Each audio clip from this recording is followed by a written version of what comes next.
The footage I'll be using is protected by fair use, and I'll be commenting over any video that I'll be using in this live stream. Let's see.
Oh, well, everybody know who I want next. I want Terence Crawford next.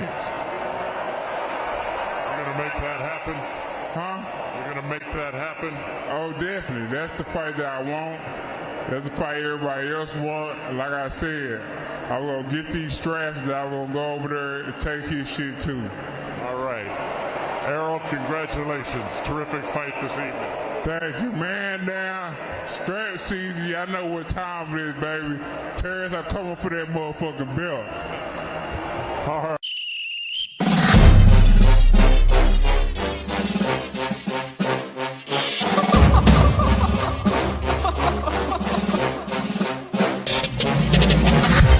I'm not catching fades anymore. Gotta keep my hands clean when they come for the board. Keep it smooth like a dawn, making moves in the dark. Cause I learned how to swim in the pool full of sharks. Now they coaches, cause they can't read all his motions. How the kid never switched codes, but he codes with focus. Staring down your team with a frozen, ice cold look that could end the summer solstice. Cause I'm more like the top dog. Keep on running game and the gang will accost y'all. I be calling plays from a plane while I'm off court. But we ain't the same, you a lame, I'm a mob star. Actually, I'm a top dog on a stat sheet. Off court, but I call plays for the athlete. Laughing when the cop cars try to catch me. Cause I rolled off in a taxi. With my feet up, I'm relaxing. Singing Figaro with no accent. While I pour strings from the streets in. Do it all with a straight face, I'm the kingpin. Top dog, top flow, boss mode. I'm the kingpin. Showstopper, top dog, God vibes. I'm the kingpin. They know I'm a dog and a beast, man. Yeah, I keep the peace with a peace, man. I ain't got no time for appeasement. Why would I respond to a pawn? I'm the... Hold up! If I let my dogs off the leash, then you might want to get out of Dodge while they evening. Honestly, think it's not the blood and the beef. If they don't leave anything behind at the evening. I can see you soft, ever thought about retreating. If you never have, then they'll give you a reason. Better watch your tone, lose your bass when you speaking. Underneath the mask is the wrath of a... Cause when you learn how to smile in their face, then go cutthroat. Then they wanna call you a con when the blood cold. I remember starving while y'all had a truckload. Now I'm with the mob, with the call and the gusto. I'm a top dog on a stat sheet. Off court, but I call plays for the athlete. Laughing when the cop cars try to catch me. Cause I rolled off in a taxi. With my feet up, I'm relaxing. Singing Figaro with no accent. While I pour strings from the streets in. Do it all with a straight face, I'm the kingpin. Top dog, top flow, boss mode. I'm the kingpin. Showstopper, top dog, God vibes. I'm the kingpin. What's going on, boxing heads? What's happening with y'all? Miss you guys, man. You know what I'm saying? Hey, it's been a long weekend. You know what I'm saying? I had a good time. You know what I'm saying? Caught up on some sleep. You know what I'm saying?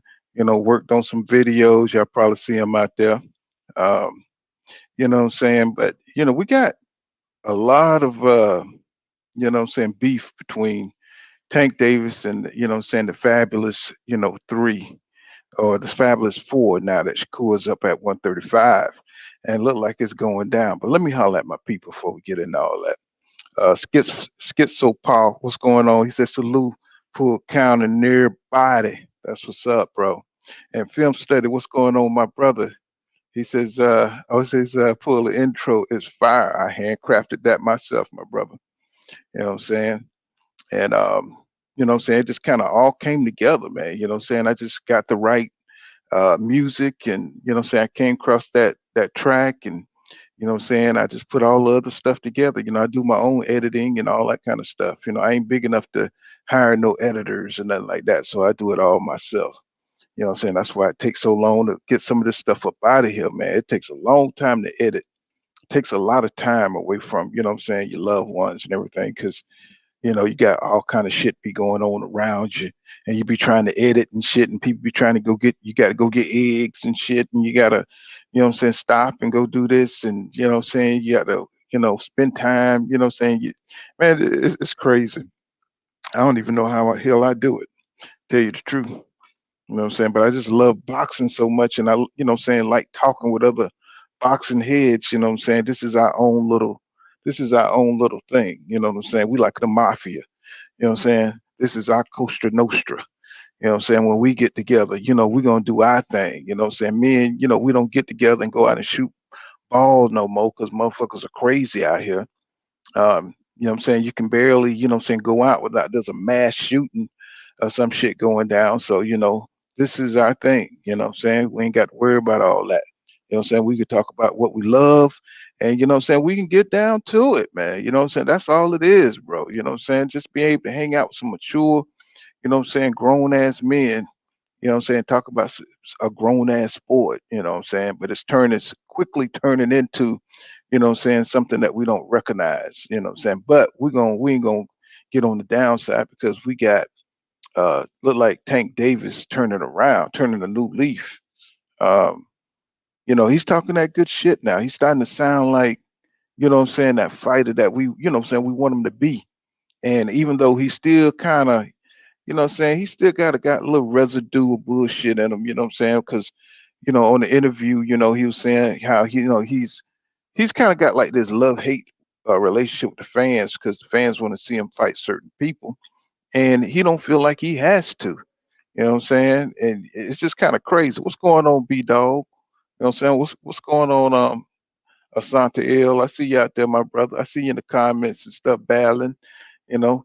But yeah, he just you know, he seemed like he just don't, you know, he just got this sense, like a little sense of entitlement, even though, you know what I'm saying, I love his personality, you know what I'm saying, he kind of low key type dude, but you know, you can see in the tweets here, you know what I'm saying, let me pull it up.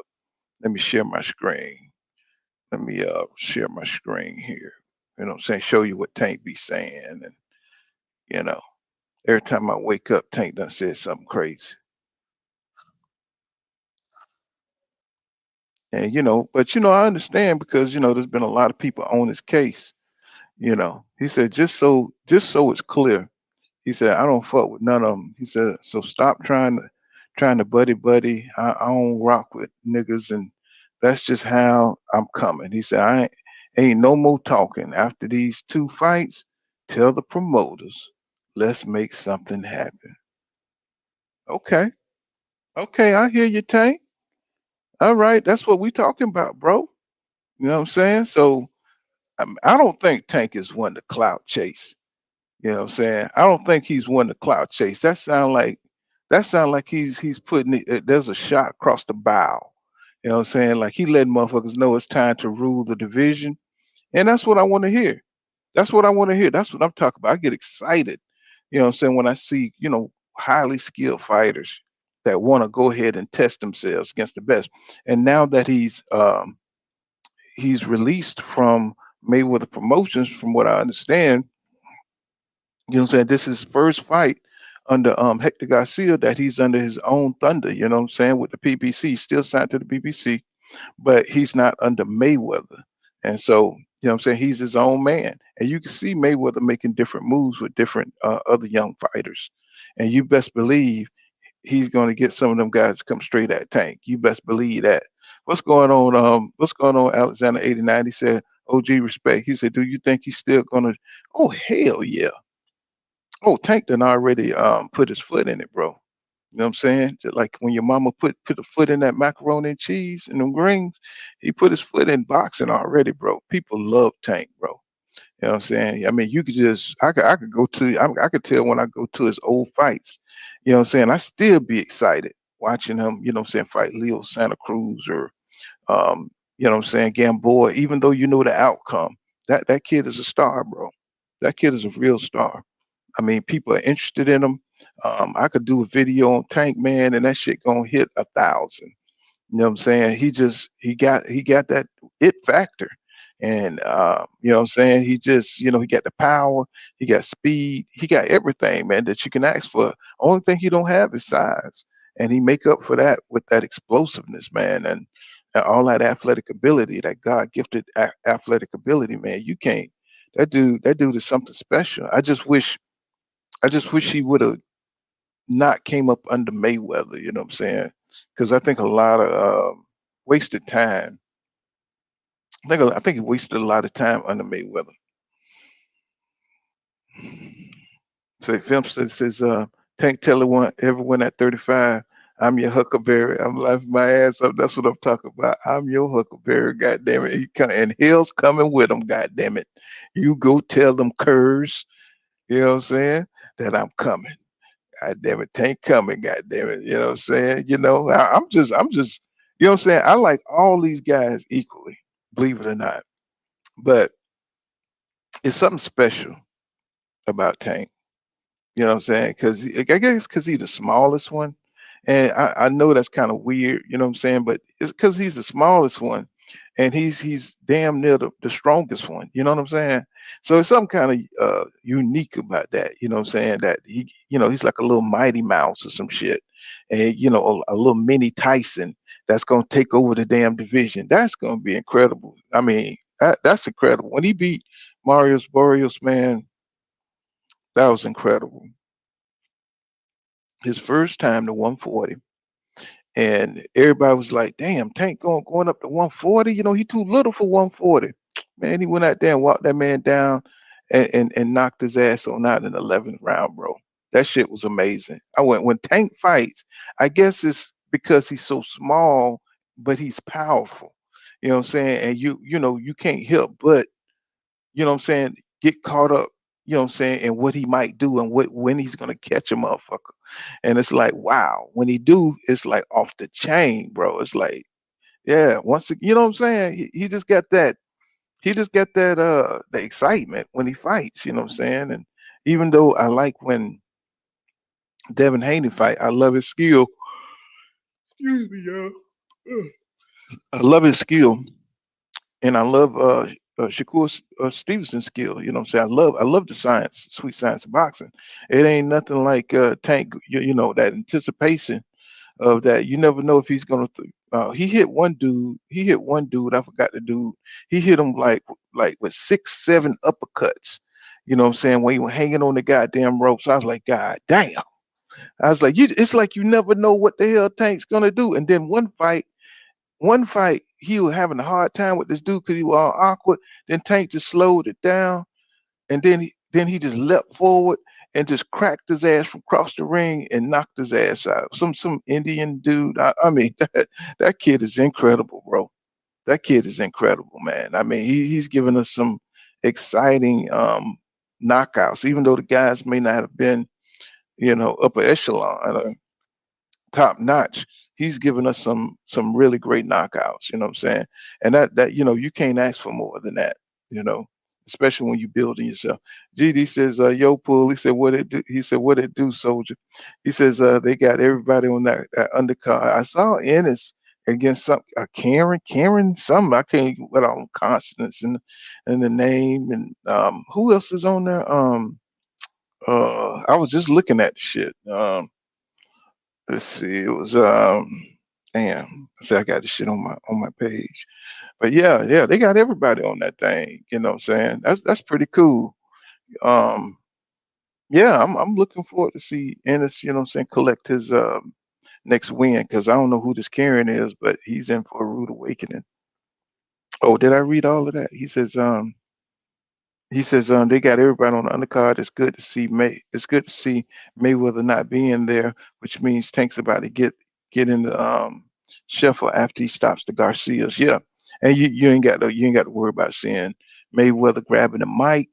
You ain't got to worry about seeing Mayweather, talking for Tank, what I'm saying? And like he's some kind of like saying like he's some kind of dummy or some shit that can't talk, always trying to push his narrative and shit in front of Tank. You get tired of Mayweather. It's like, go sit your old ass down, bro. You already done what you had to do.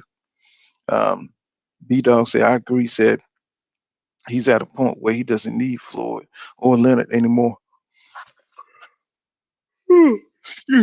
Oh damn. Let me see. And Schizo says Atlanta not a big boxing city. Says and the city was on fire when he fought there. You know what I'm saying? It's fresh. It's just one of those all them black people there and shit. You know what I'm saying? Tank Hood is a motherfucker. Atlanta would love him. Shit, I stayed there for 20 years, bro. 25 years. I lived in Atlanta. He says, same fight, different rounds. He says, what's good, fam? He says, salute to you, brother. What's going on? 100. Yes, no doubt, bro. And Alexander 89 says, yeah, Mayweather be like P. Diddy all up in the videos, of course. He said you won't be all up in your videos talking all in your interviews and stuff. Yeah, trying to guide the damn conversation and shit. Always bringing it back to some of his damn fights. It's like, man, fuck your fights, bro. You know what I'm saying?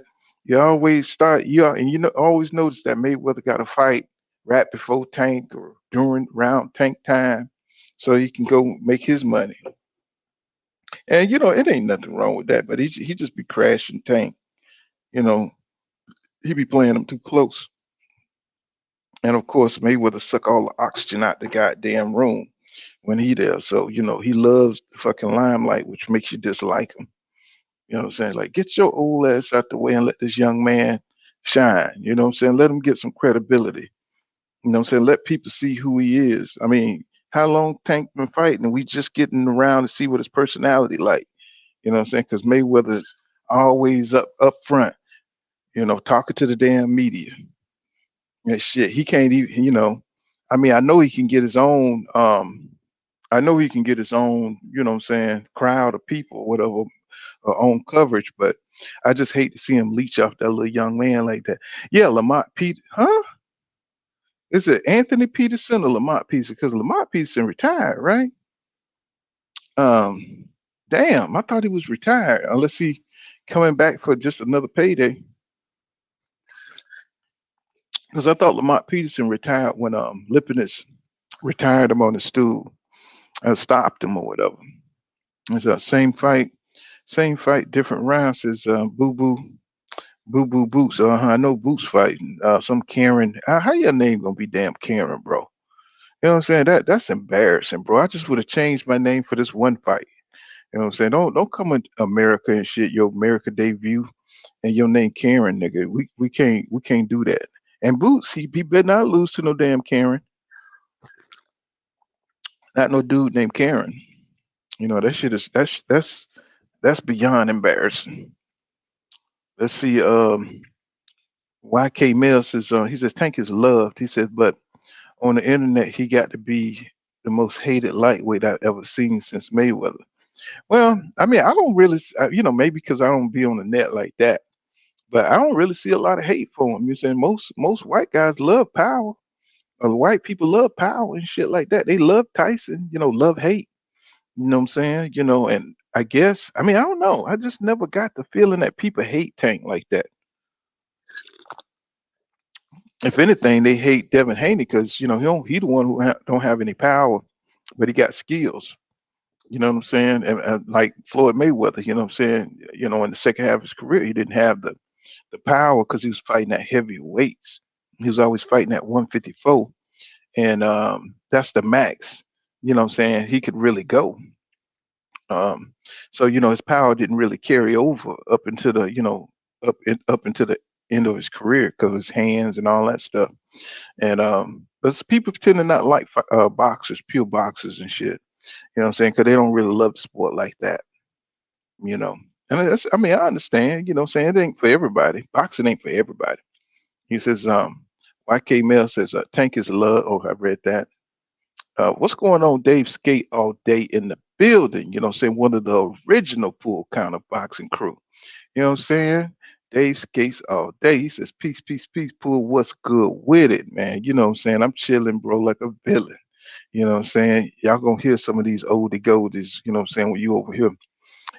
Film study says, do you calculate the hold on. See, let me plug in my computer. It just gave me the damn low battery sign. So before I get caught up and shit, get turned off. Let me see. They plug this on in. I don't want to mess up nothing to stream y'all so damn sensitive. He says, he said, do you calculate the number of pay-per-view buys the fighters get and the cost of the paper and the pay-per-views? He said, is that the back end money the PBC gets? It's more than that.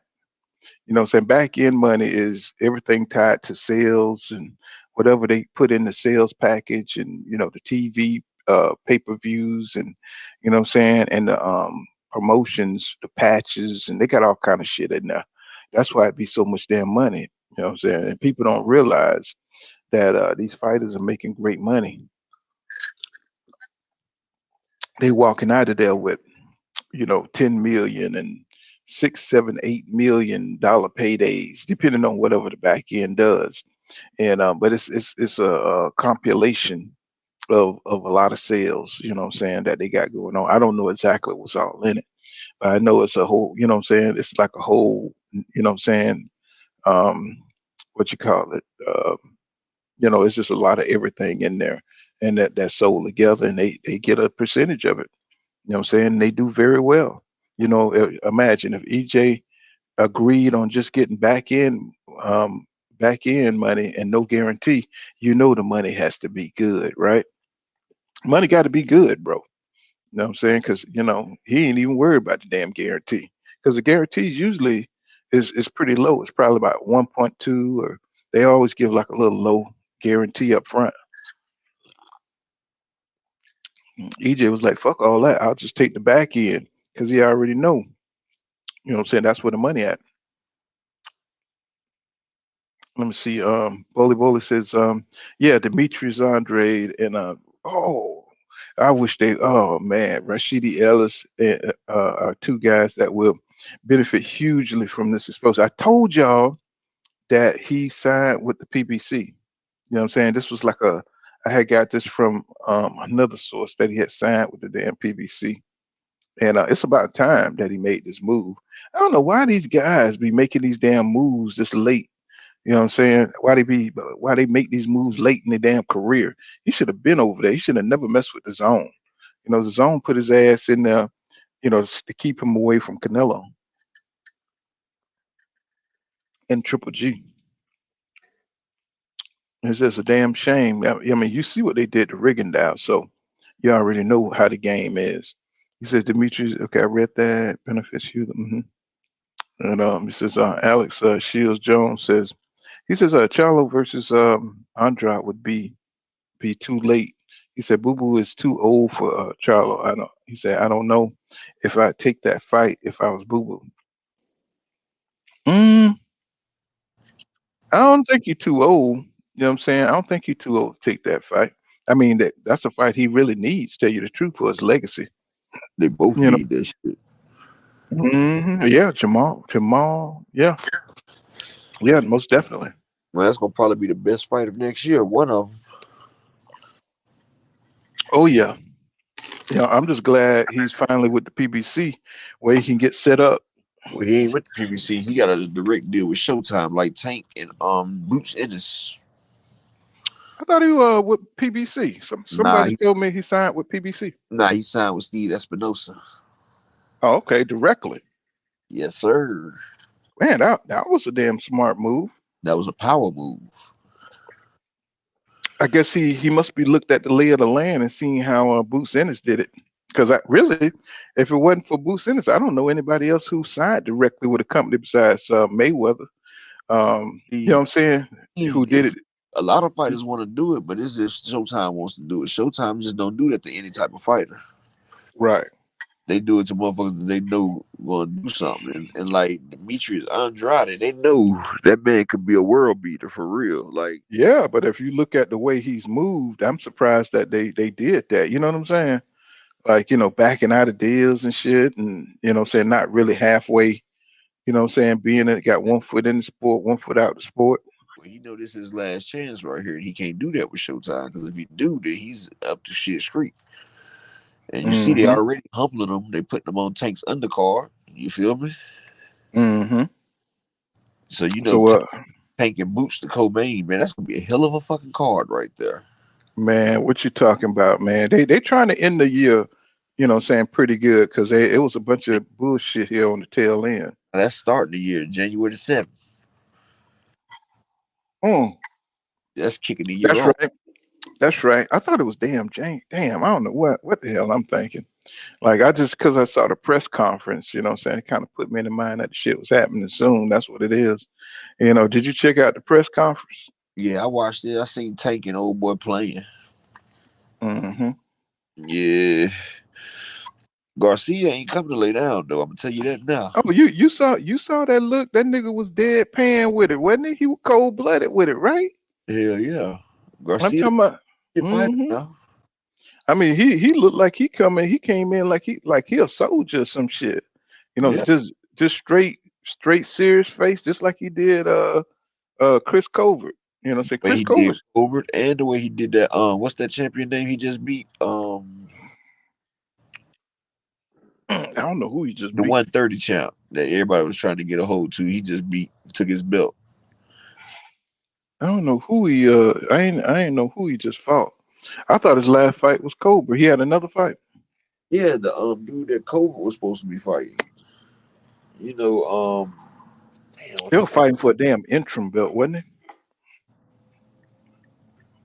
Yeah, I thought they were fighting for Cobra interim title. Yeah, they did. But Mm-hmm. then he sat there and beat Gutierrez. I think that was Gutierrez. Hold on. Yeah, he just beat Roger Gutierrez and took his WBA super belt. He's the WBA super now. Okay, Uh, down at 130. yeah, that was the belt that Chris Colbert was trying to get. Because remember he was supposed to get that belt, then him and Shakur was gonna unify. But yeah, Hector Garcia just beat that motherfucker on Uh, August the 20th. well, he's active, so that should give him. You know what I'm saying? She should be in good form. Oh yeah. I mean, if you could beat, I mean, you beat Chris Colbert with 2 weeks' notice. Yep. He's 16-0. Well, it looked like he's trying to stay on top. Yeah, he's But 16-0. He's 16-0 with 10 knockouts. man, I mean, what do you think about this? Tank turning over this new leaf. You know what I'm saying? What you think? What's up with that? Putting everybody on notice. You know what I'm saying? You read this tweet, right? Man, I believe when I see it, bro. Like, like I said, I know Tank. Like, I know Tank is a bad man. You feel me? Mm-hmm. But he- I want to see him against another world beater. You feel me? Like Right. Hector Garcia, he 5'9". You know what I'm saying? He a big guy.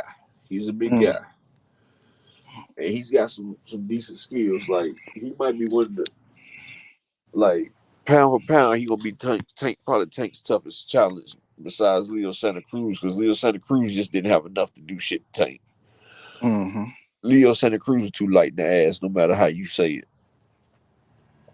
And like Mario Barrios was a good test, but he was just big. That's all. He was just big for nothing. Like I'm gonna tell you like Yeah, this, bro. Mario could fight. He just I think he could fight. He just don't have that extra. He's a good journeyman. You know what I'm saying? Yeah, he's a gatekeeper. Yeah, gatekeeper. Mm-hmm. He's like, you know how some people are pimps, and then you got people that's gonna always be assistant pimps. See, he always gonna be assistant pimp. You feel what I'm saying? Boy, you crazy. This is assistant pimp. You know they, they do everything good, but they just can't get over to the great side of things. Like Mm-hmm. Shit. What was it well, I don't want to say Lamont Peterson because well like he Josecito Lopez yeah, Josecito Lopez be better. or like Gabe Mhm. Rosario. Like, Yeah. motherfucker gonna give you Mm-hmm. some good fights and shit, but motherfucker can't turn that corner. And Mm-hmm. I think this Ryan Garcia fight might be more dangerous than people think. Oh, of course, this motherfucker trying to juice. Yeah, You know what I'm saying? Ryan looking diesel right now. Yeah, I bet he is. But what people don't realize, whether Ryan wins or lose, this fight right here, Ryan takes this fight with Tank. He becomes bigger than Tank after this fight. Because they already talk about Ryan being the golden boy, the next Oscar De La Hoya. Oh yeah, they've been selling that shit forever. But you see, when Rolly lost the Tank, Rolly became bigger than what he was. You see, when Isak Cruz lost the Tank, you see he became a bigger star. Like, hell, you didn't even know. Mm-hmm. Now Ryan Garcia go in there and he gives Tank, and he stands up to Tank, and he gives a good account to Tank. Let alone beat Tank. Ryan's stock could go through the roof, bro. He's a bona fide pay-per-view star because that's what they've been wanting anyway. And the fact that he barely lost the Tank, or if he beats Tank, Canelo's out the way. It'll be Ryan Garcia, and Oscar De La Hoya will have his paycheck rope, and you can forget about Ryan fighting anybody else tough. Mm-hmm. But yeah, I mean, but do you think he got a chance to beat Tank? I mean, he always got a puncher's chance. He got some extremely fast hands. That's one thing I do know about Ryan. Ryan got fast hands, and Ryan does have pop. Now, what's going on, William Old School, and what's going on inside the square circle with King Judah? What's going on, King Judah? Uh, Alexander 89. Let's Ryan see. Garcia does have pop though, but Mm-hmm. we've seen Tank eat a lot of big shots though. You never seen him, but maybe Ryan can get him up out of there. Maybe he can't, but as long as Ryan go out there and do what he's supposed to be doing, it'll be all right. Because Ryan's getting pretty big for Wait a the minute. Wait a minute. They saying they got Paulie Malignaggi calling the fight over that BLK prime for the Bud fight. Oh man, you can't make this shit up, bro. You can't make this shit up.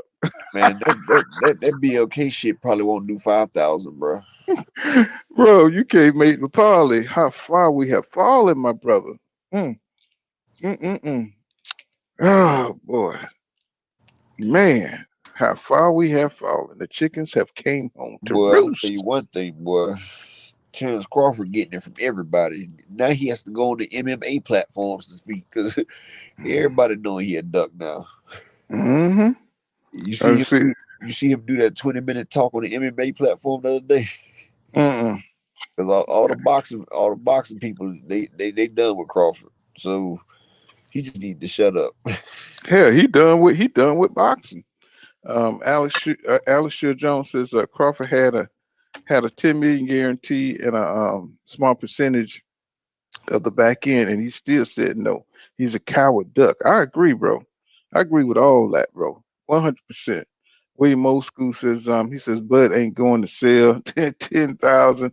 Yeah, I saw you comment on Fanon channel and shit. I mean I his say comment said that I shit said, well, where you be tripping, boy? I said that shit ain't gonna do 5,000, man. I tell you, he got a lot of people pissed off, bro. He got a First, lot of first boxing off, fans that really pissed off, bro. first off, it's still half the tickets is still left for the fight. Mm-mm. They said they still got 60% of the tickets unsold. Man, you can't get them bitches away, man. And shit, people Like won't a come to Tyson that fight Fury for fight. free. Like a Tyson Fury fight. Film study said Bud is a weasel. Dave Skates all day says he says this PBC card make BLK bet BET Uncut Prime looked like some Sesame Street bullshit for sure. I mean, look at that Bro, undercard that is PBC card is showing what the fuck is up. Tank and Garcia. You got Boots and Karen. You got Andrade and that dude. Like shit. They came back with a force. mm-hmm. But see, Yeah, I knew BLK Prime was gonna try to get in on that Spence fight. Cause you heard Bluebird made a mistake and slipped and said you almost let the cat out the bag, remember? mm-hmm. Yeah, see, Mm-hmm. I already knew what the damn hook was. But you How know, he Adrian on that? Adrian Bronner can't hold water. You know, he be running his damn mouth. You know You know what I'm saying? ASB can't hold water. You know what I'm saying? Because he already said it. You know, when he already said it, and I told me, me and my friend from Nebraska, we're gonna take over boxing. I'm like, what? Why are you saying they're gonna take over boxing? That's because he's gonna be fighting Adrian Bronner ass over there. That's what that's all about. Man, And motherfuckers ain't gonna watch that shit. mm-mm, mm-mm, If Crawford don't fight Spence, ain't nobody else wanting to hear shit else from Crawford. And exactly. that's a fact. People that made it known. And see, Crawford thought that he thought he really had fans. Now he realized he just had EJ haters. And motherfuckers really don't like him. Like that motherfucking damn shit carry. They're all gonna laugh at you. They're all gonna laugh at you. I bet Crawford wish he had carry power and shit. He'd be tearing Texas up right now. He be tearing everybody up. That motherfucker, he be flipping cars and all kind of shit, bro. He said William Old School says he said the problem is will Jamal be 100% after watching the Graham and with his brother. He said with his brother. Oh, let me see. Let me get my glasses, bro. With He his says, brother, you can tell that he's still grieving over his lady leaving. mm, mm. I mean, when your lady leave, that's when it's time for you to go ahead and man the fuck up. You know what I'm saying? Hey, let me go grab my glasses real quick. I'm getting That's old, when bro. that's when you can man the fuck up and be about your purpose. That lady was toxic. You know what I'm saying? Now what he need to do is be the best for himself. Yeah, Because when he lived the best life for himself, then he can accomplish more. And the best way to get a woman is to do better without her. When you do better without them, then they realize that they was the downfall, not you. And hell, that girl got too many kids. She ain't going nowhere. hmm But when that's you how take, they. but when you take her and the kids back, you just let her know, bitch, you just a friend. You only here because my kids here, but we not together. Yeah, they making them bitter now, ladies nowadays. That's how they coming. They coming all bitter and shit. Like they got them 60 years old and shit. Let's see. Let's see. Film says this Tank it con man laugh out loud. And Joking. Boli says Roger Garcia Gutierrez, yeah, we got it. Cartier. Appreciate it. And let me see. Day skates all day says he says Garcia is a tough cat. He said this will be a good one. I got Tank cooking them, but it'll be entertaining. Yeah, because he's one of them tough dudes. He could chop the hell down. He's gonna be standing. He's gonna be trying to win. You But know what I'm saying? he got a jab on him too. Well, He yeah, got he a damn jab. sure do. He was boxing Colbert ass all day. Mm-hmm. I just want to see what his power looked like at 135 because you know he was coming from 130, so we got to see what his power looked like at 135. We know what Tank power looked like, and Well, then the thing going to be is Tank. He's gonna have to cut the ring off on Tank because Tank can move in that ring. nah, Tank gonna cut the ring off on him. If you notice, Tank has to cut the ring off. Motherfuckers are sitting back on Tank. You know, I don't motherfuckers think sit back. Garcia. I don't think he that kind of fighter. He's a pressure fighter. You know But what I'm yeah, but he saying? got a jab though. He'll keep that jab out there on Tank because he know Tank got some power, so he gonna have to avoid that power. But And see, like I said, you know, he's gonna have to be able to cut off the ring to get off that jab because Tank can move, bro. You know what I'm saying? I mean, I've just been watching his fights all day. You know what but I'm saying? every fight that you watch with Tank, he comes forward. He comes Yeah. forward. I mean, Yeah, I'm not saying that he don't come forward. I'm just saying that, you know, for Garcia to be the kind of fighter he is, he's gonna have to be able to somehow lock Tank down to be able to have that jab be effective. You know what I'm saying? see, I Because the think way when he oh, go ahead. Because Tank, what I'm saying, when you come forward, what I'm saying, he'll take a few, what I'm saying, see if he can get in there, get to your body. But if he sees where you're taking too many shots, he'll see if he can get you to follow him. So, what I'm saying, set you up that way like he did Rolly Romero and get See, you to follow him and run you into something. Garcia's a smarter, higher IQ than Rolly. So Garcia, he gonna sit back like he did with Gutierrez. He gonna sit back and sit there and punch and make Gutierrez come to him. Like he's very smart about walking into a trap. See, he's Hmm. cautious. And he keep that high guard too, so he gonna be sitting back, but that's gonna leave his insides open for Tank. But I think he's gonna try to keep the distance and try to use that reach advantage against Tank because he can't go power for power with Tank. Even though I don't know what his power looks like at 135, but he And see, they all try to do that. Just like Mario Burrios, he tried to do the same thing. He tried to lay back and keep his distance and range. And Tank. That's why Tank has to walk him down at some point in the fight. Because one thing that's exciting about Tank is he don't come there to box. He come there to knock your ass out. You know yep, what I'm saying? And that's the thing. He's gonna come to you at some point in the fight once he figure out your punching angles and how what you like to do, and he download that information. and Then he see he's your got power. and he comes up there. You start tapping your glove and see, what I'm saying, seeing how if he can intercept your shots, pick off your shots. He'll take a couple on the chin, and he start changing levels on your ass, and that's it. He start going to work on you. You know what I'm saying? It's like you see when he pick it up around the third round. You Yep. know what I'm Once saying? he see That's what your power, once he feel your power start to go low, like you hmm see at the Rolly fight, you see he waited a couple rounds until Rolly's power start going down. hmm Because like he said, nope, this nigga too strong right now. So Tank can Yeah, sit there yeah. and He wait. took he But took a couple of he took a couple of good shots from Rover. You know what I'm yeah, saying? Rolly busted that nigga head through a block. He punched through that nigga's guard. But hey, I seen that damn footage of Ryan Garcia and Rolly sparring. They was showing that shit today.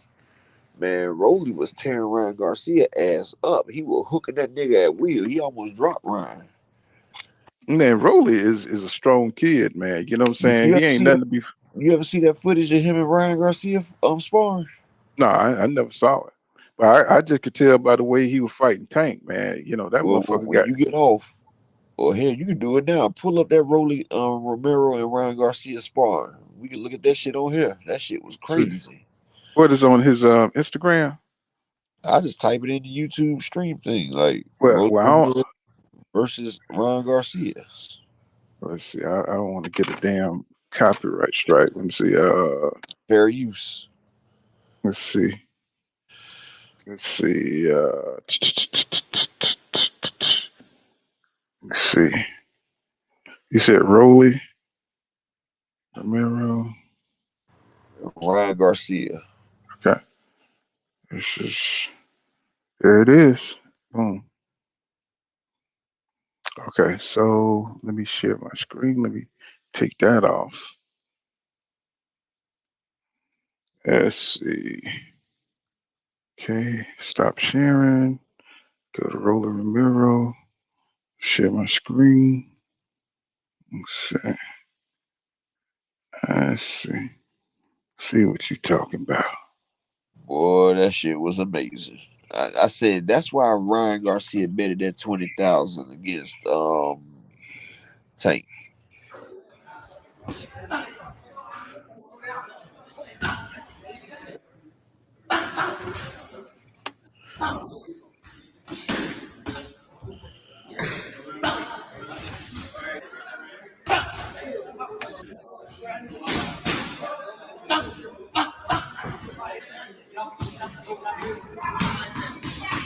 He damn sure getting in there.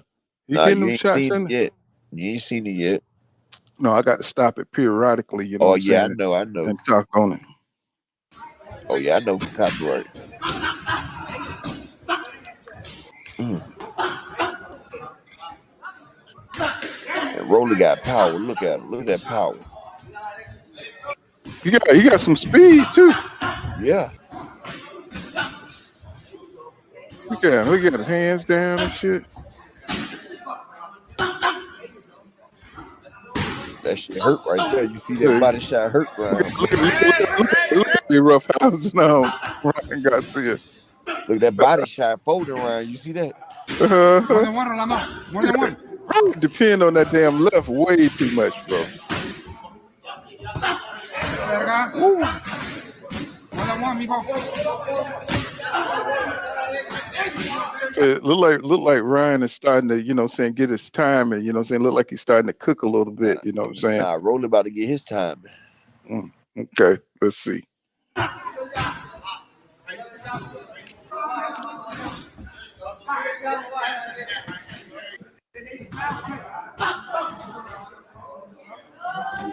Oh,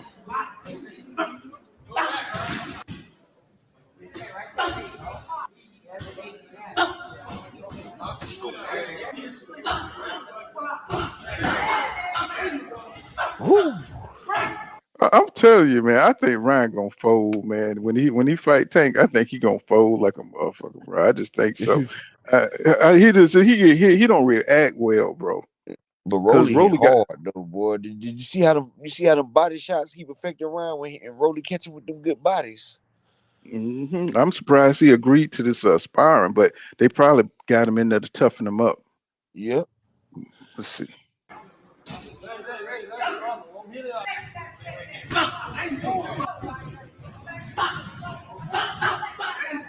Yeah, bop, bop, bop. This before Rolly fought Tank right here.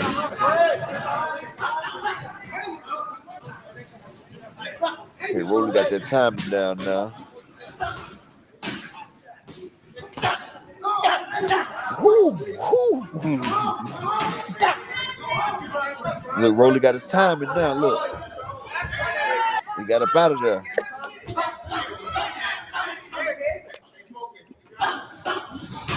Woo!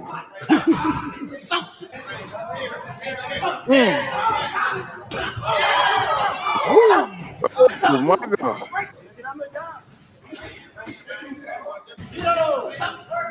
Going in there. Really sloppy as hell, though.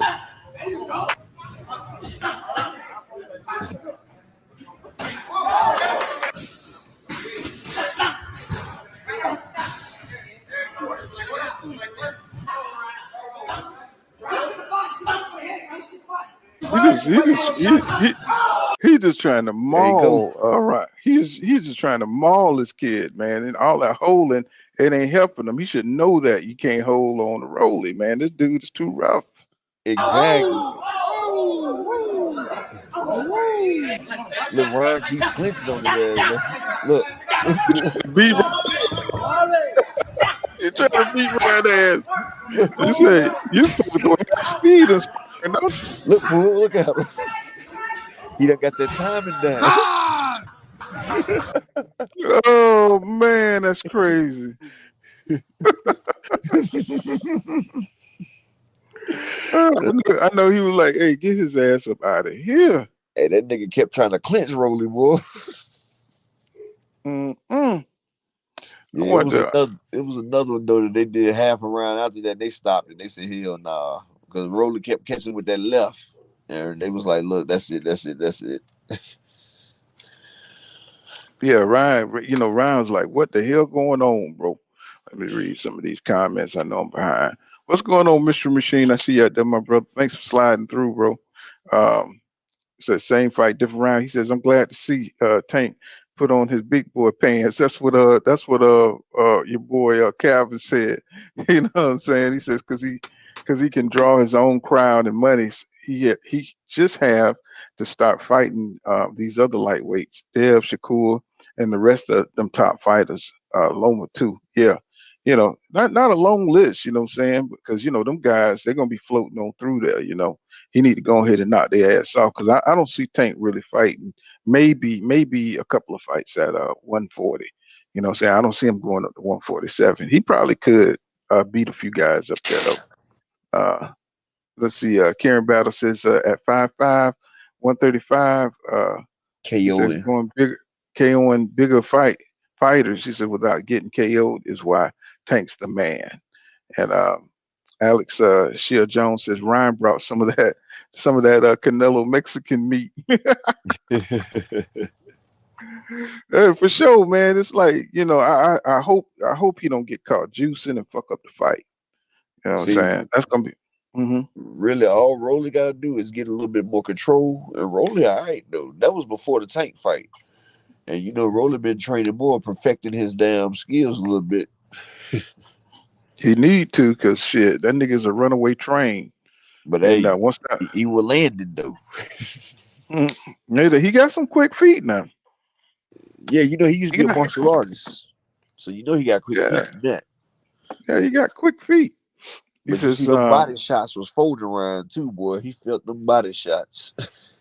I know he did. I know he was like, man, get this fool up out of here, man. This new all over my ass.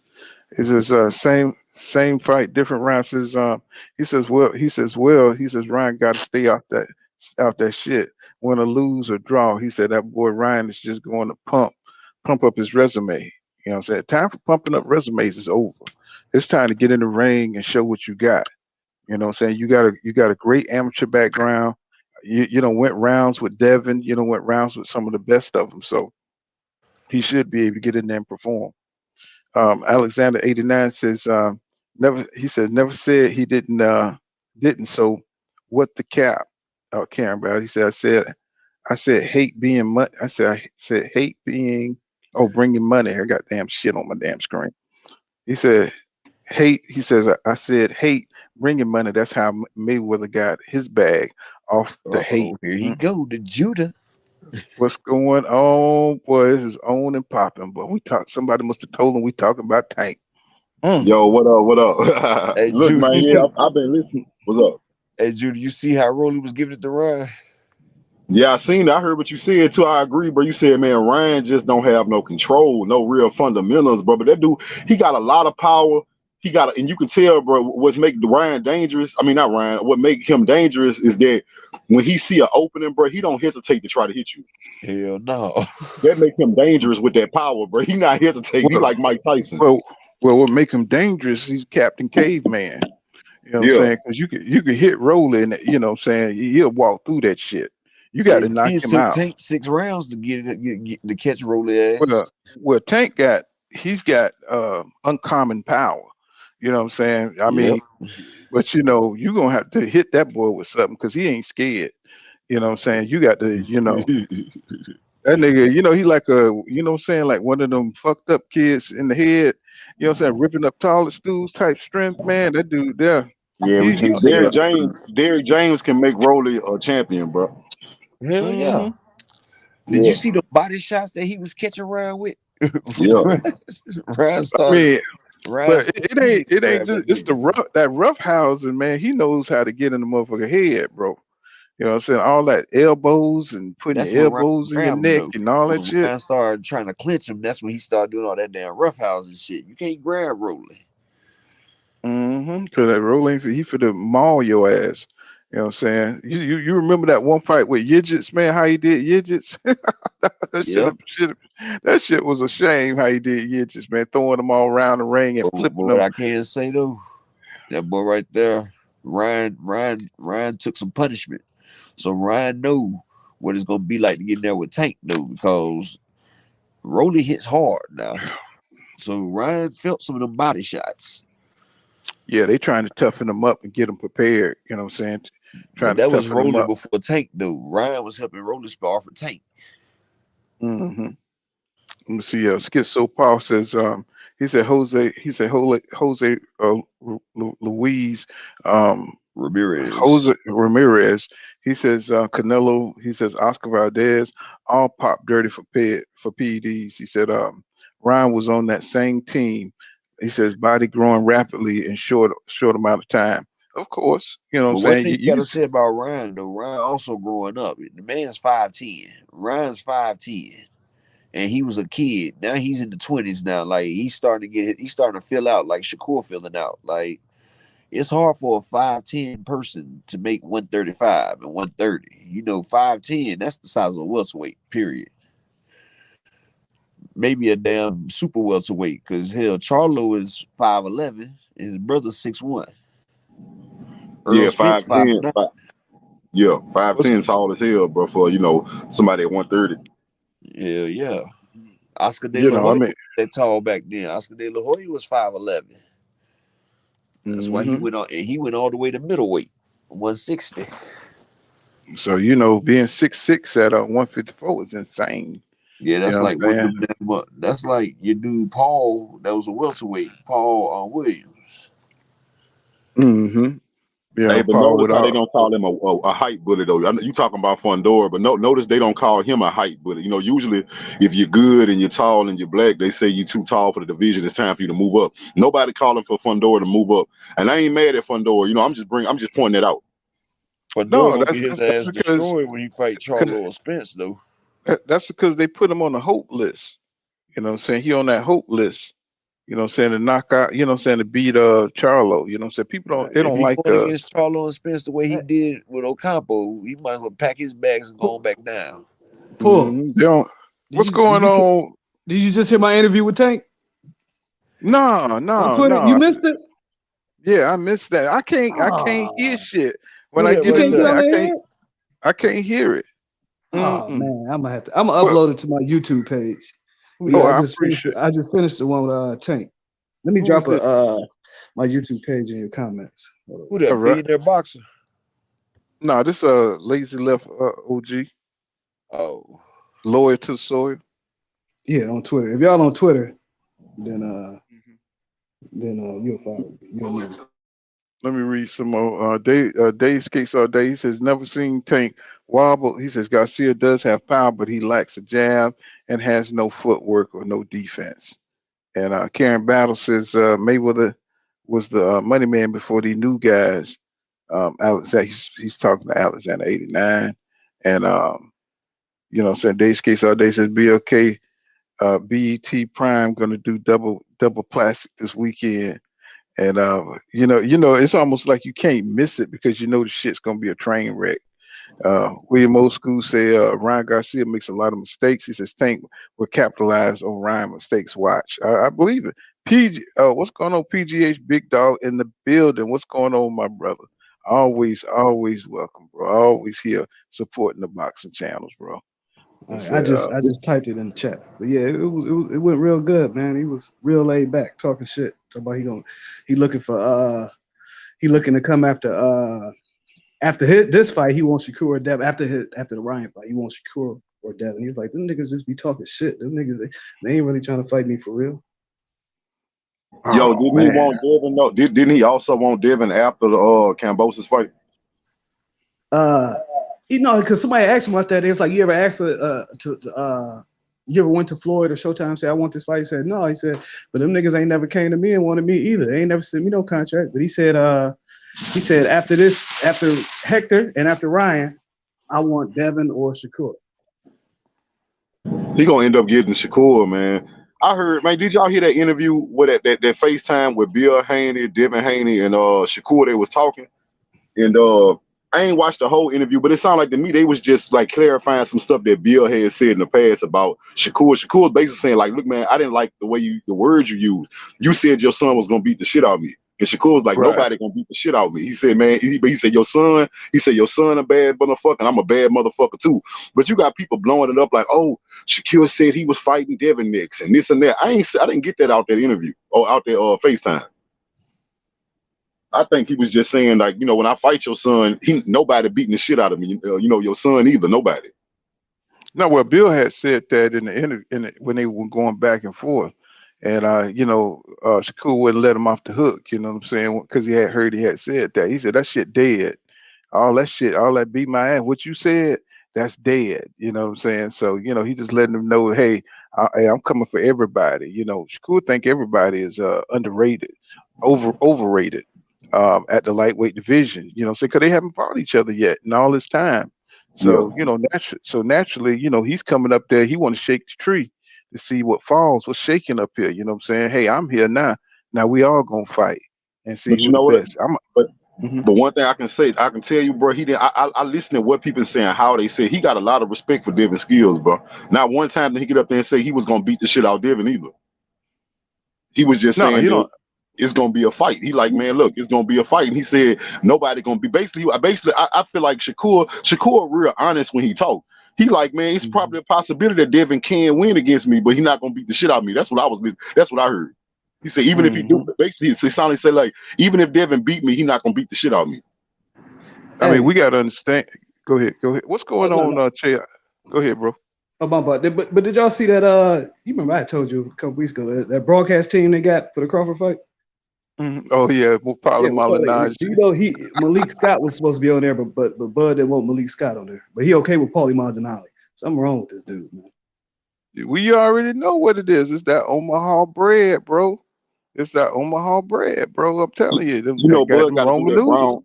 Bud got to do that brown paper bag test on you before he let you go and come around him. I don't know why he the blackest thing in goddamn Omaha. He ain't nothing blacker than Bud. You know what I'm saying? I don't know. That nigga should be, soldier brother number one. You know, what's going on, W Nibbles? I see you out there, bro. He said, you silly for that. I forgot about that movie. That was my shit. And he says, Alexander 89 said, I never did player. And they just kind of talking about each other. So let's continue. So what else Tank had to say? Did he talk about Hector Garcia? Did he talk about him at all?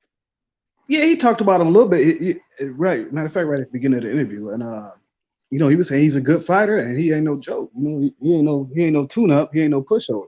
But he sounded like he really got that fire in him. You know what I'm saying? Where like he ready to just run through niggas this year. I mean, I'm looking at his training camp, man. It look like he training like Club of Lang or some shit, man. And he look like he's having a good time in training too. Yeah, he ready to run through some niggas this year. I think he's finally committed to the sport. Yeah. If he win these next two fights, I mean, Devin is going to have to be Devin or Shakur, and they're gonna have to come to him. I mean, they gonna have to do the same thing that Ryan did. Ryan Garcia, you going in and out, love.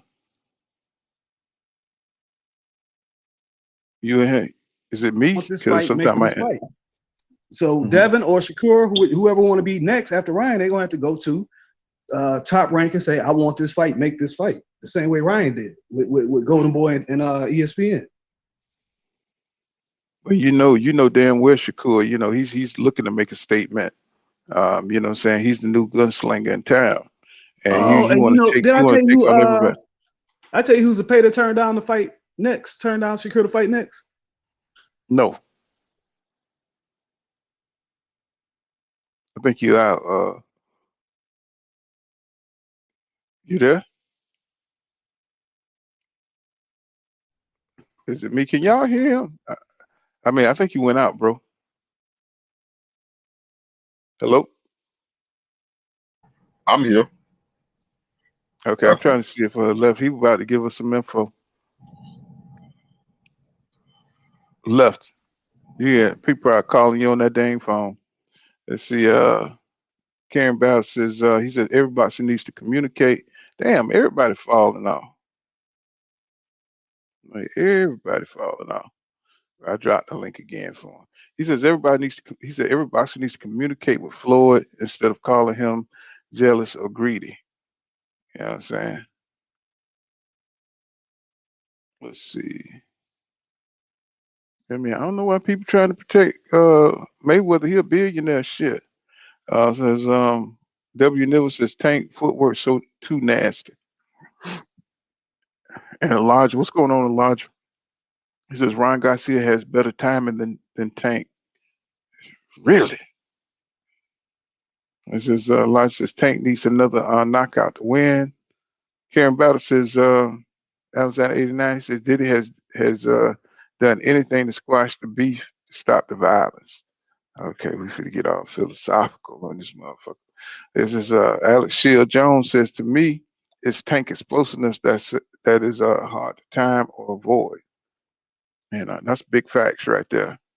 And William Old School says Rolly got that that retard power. That's what you heard what I was trying to get at before. And he says the League of Legacies. He says Rolly needs to work on being disciplined.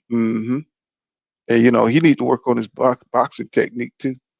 And he says, YK Mel says, Tank IQ really underrated. People only see power, but I think Tank and Shakur are more tactical than anyone in that division. Yeah, Tank boxing IQ, that's how he catch motherfuckers. He be timing them, man. You know what I'm saying? He be thinking about it. He download that data, see how you moving. And, to me, he kind of reminds me a lot of Terence Crawford without, what I'm saying? He's got more courage than Terence Crawford. But the way he fights and countering and everything, and trying to catch you to get you up out of there, he fights in that kind of aspect. He kind of reminds me of Terence Crawford in the way he counters and stuff. The legal legacy says, let's see, he said if he just worked on his patience and technique, he'd be dangerous. Must be talking about Rolling. And W. Never says they talking to each other. What's going on, Zach B? He says salute pool. And that holy boy says yo yo peace. He says peace PCB. He says salute fam. He says shout out to the chat. Let me see. And W. Nibble says Ryan gonna fold like a nice pair of slacks. And Bowley says he says does Ryan go out on his stomach or his ass against Tank? Shit, I think it's gonna be some kind of way. Either way, that motherfucker going, bro. Either way, I think he going. I think he gonna try to cheat though. I do think this nigga gonna try to cheat for real, for real. Let me see. How the hell did my comment section went up that damn? It's the whole oh, there it is. That holy boy says, if Ryan can't handle Rolly, he said you can imagine what Tank gonna do. And he comes back and says, he says was giving him all the smoke. And he comes back and says, show support by hitting the like button. I appreciate that, bro. What's going on, Rami and Emily Jones? Another pillar of pool kind of boxing. He said, what's good, pool panel and chat? And that holy boy comes back and says, Tank is a real life thumper, a natural power. Yeah, that's what makes it so exciting, to see what he gonna do, see if he can catch you. Once you start hitting that body, bro, what I'm saying, you can kind of feel it through the damn TV.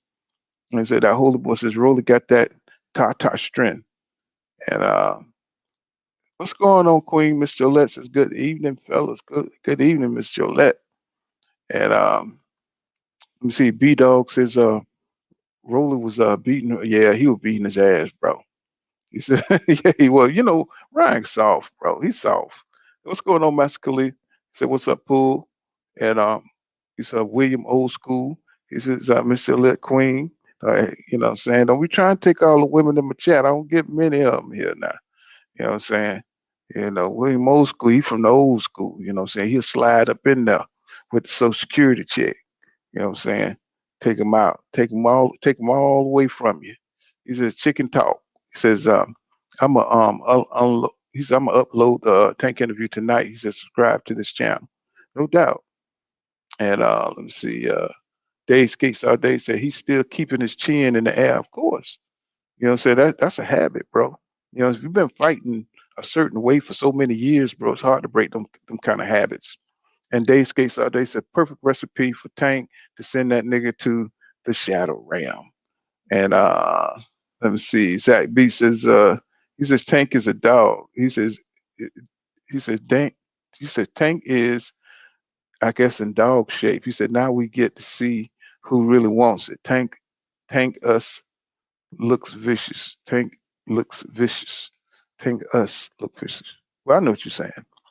So Mystery Machine say, yeah, that's Mystery Machine. Yeah, y'all know that was like a Scooby Doo van and shit, right? You know what I'm saying? What's going on, Chase? I've just been trying to go down the line. I ain't give you a chance to holler, bro. What's going on? Chase, you there, bro? Yeah, everything good. I'm just on daddy duty right now. What's going on though? What's up? What's the It's topic of like, is it my discussion? internet or what? Let me leave the studio and come back in. Maybe I can hear you. Yeah, so I'm gonna go out and come back in.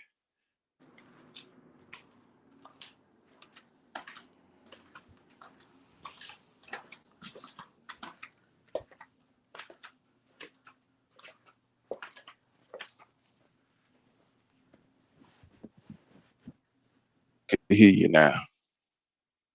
Maybe I can hear you now. Go ahead. What you think about all this? What you think about this Tank fight?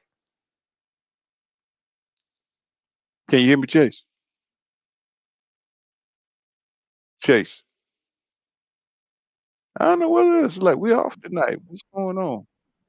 I mean, I can hear you. I think he said I think he babysitting. He said he on daddy duty, so he Oh, might be he might be occupied right now. well, let me run it by you. You know, I think Tank got a new.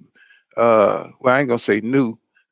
He been increasing his dedication to the sport. And he's looking good, man. You know what I'm saying? If he goes out here, and let's say he starts Hector Garcia, you think what do you think about Tank? You know what I'm saying? His ability to beat Devin or Shakur. What you think that would give him a better? You know what I'm saying? He's looking better to beat those guys. I mean, I know he got to get through Ryan Garcia, but you know what I'm saying? I know you're a Devin Haney dude, so you know what I'm Yeah, saying? I like I said, man. I think Tank good. I always did, but I mean, I'm being real with you. I'm not as impressed with him taking these fights as some people are. Like like a Hector Garcia. I'm gonna be honest with you, man. A Hector Garcia, that level of opponent, that should be somebody like I put him right there. Like that's what Frank Martin is right now. Like somebody like Tank that's accomplished as Tank is. That's not a fight that impressed me because he fighting Hector Garcia. Especially since Hmm. I've seen that Hector Garcia don't keep his hands up on the inside ever. Like I don't know if you watch how many fights of his you watch, but he like that's not a part of his game is to put his hands up and guard his chin. He just Hmm. don't do it. He just don't do it. So I think that's a pretty easy fight for Tank. And far as Ryan Garcia go, I've never respected Ryan Garcia like y'all did, bro. I talked to a lot of channels and everybody. I don't see it. I don't think Ryan Garcia is better than Rolly Romero. If anything, they wasn't what they equal fighters. Hmm. Like I never saw him as a full king or he on Tank Davis level or Devin level or Shakur level. I never did. Mm-mm. There's a lot of people don't have. I mean, I don't have no faith in Ryan Garcia. You know what I'm saying? I don't. I think he's in boxing for the wrong reasons. I think he got a lot of talent, but you know what I'm saying. Hard work beats talent every day.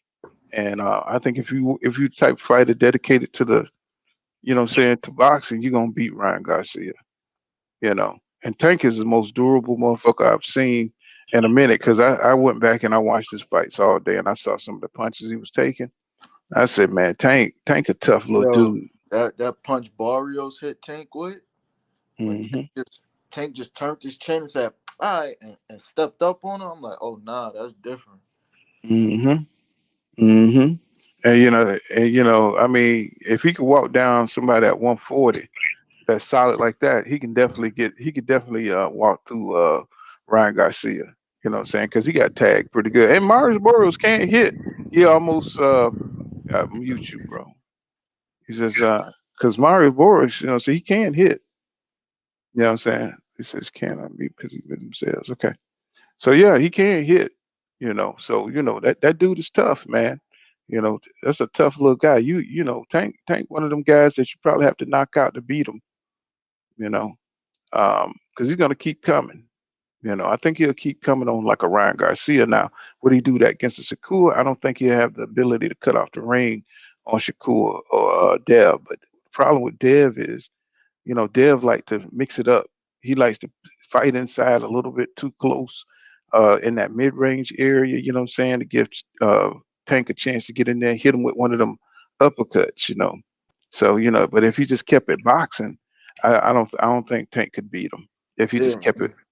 If he just Yeah, kept Devin. it and I just think I don't know. Devin is a bit defensive, irresponsible. Like when it yeah. comes That's to what, defensively he irresponsible at times, and he be getting by off the people that he fighting. But every fight that Devin's been in recently, I seen people touch him.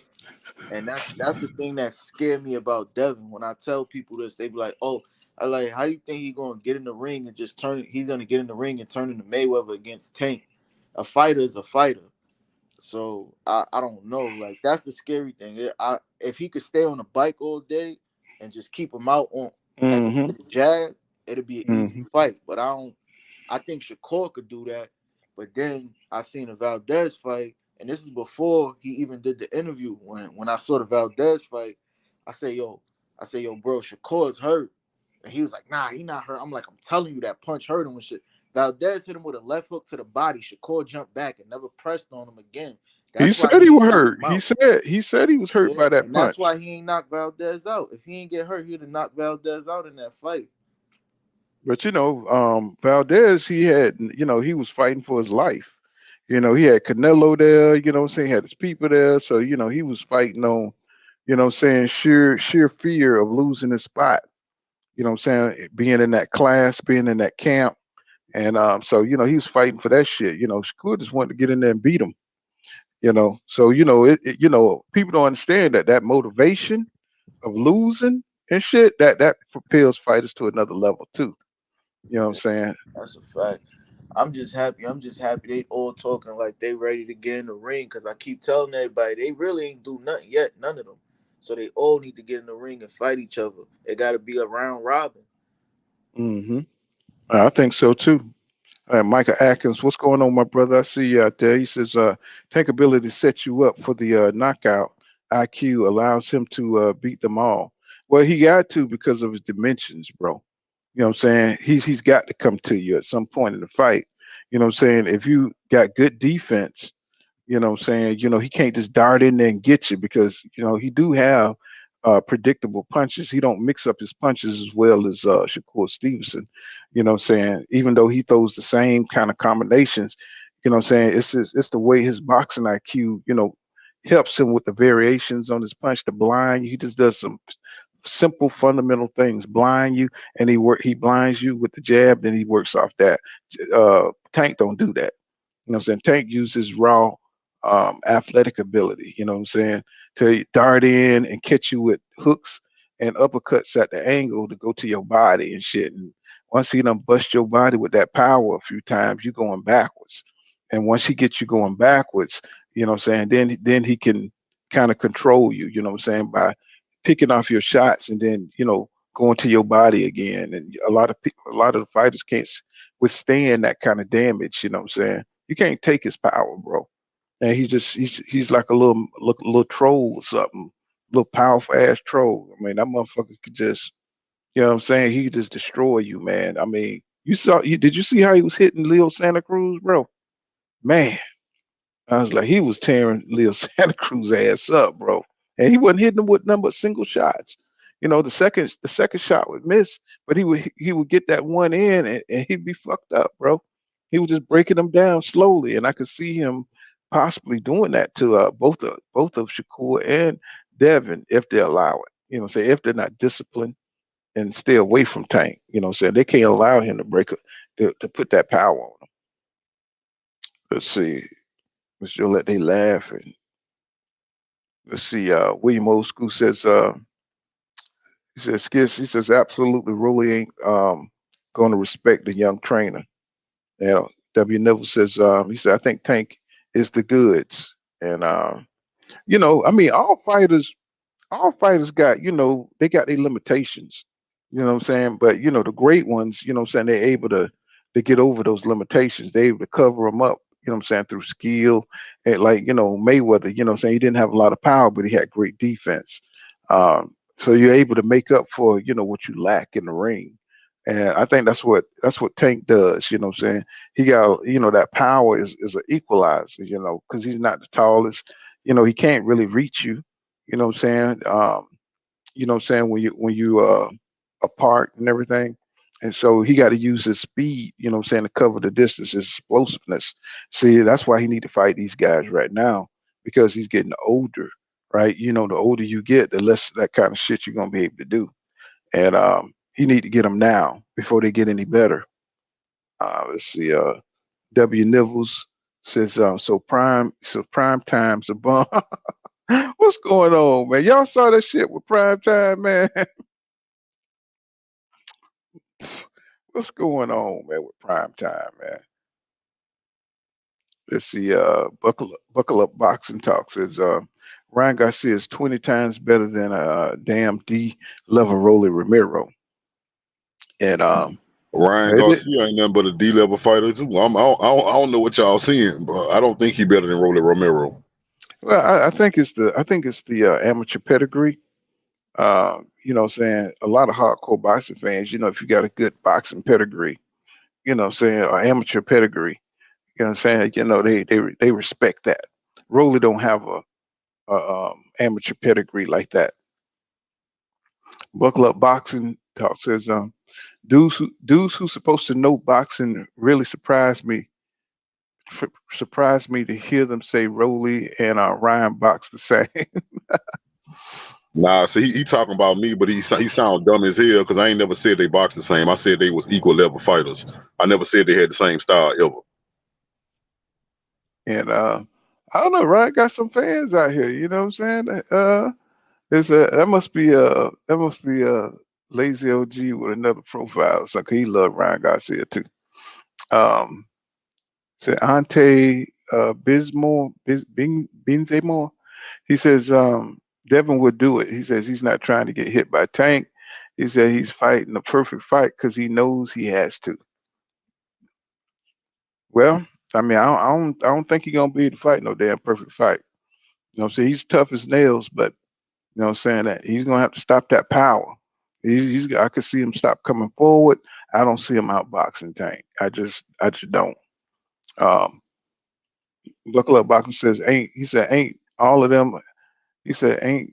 He said ain't no all of them. It's Tank. He said stop trying to bring Shakur Devin in with Tank. Not doing. Let me see. Did I read that right? I said it ain't no all of them. It's Tank. Stop trying to bring Shakur and Devin in with what Tank not doing. Okay, I got you. And he says, Anthony Parker says, I can't believe you. I can't believe you surprised at Tank, Tank done the little Leo guy that came up from 126. And no, it ain't about being surprised about what he done. It's just the performance was great. And says, John Norrie says, I see Devin and Tank have two fights. He said if Tank don't win the first one, it's pretty much going to be a clean sweep from Dev. And William Old School says, I got to run to the store. Peace out, everyone. All right, my brother. Be safe out there, bro. And that holy boy says, be easy, Old School. All right, my brother. I'll be cool. And Civil Loga says, Ryan is better than Rolling. And I mean, but how do we know? How do you quantify that shit though? I If mean, you if you talking technically, he looked better than Rolly, but when Rolly and Ryan was in the ring, Ryan looked like a bitch. I mean, Yeah, I that's what don't I'm know. saying. Like a lot of people don't realize, like how you said, it's about you can look better than somebody, but you really have to understand boxing and know what you're looking at.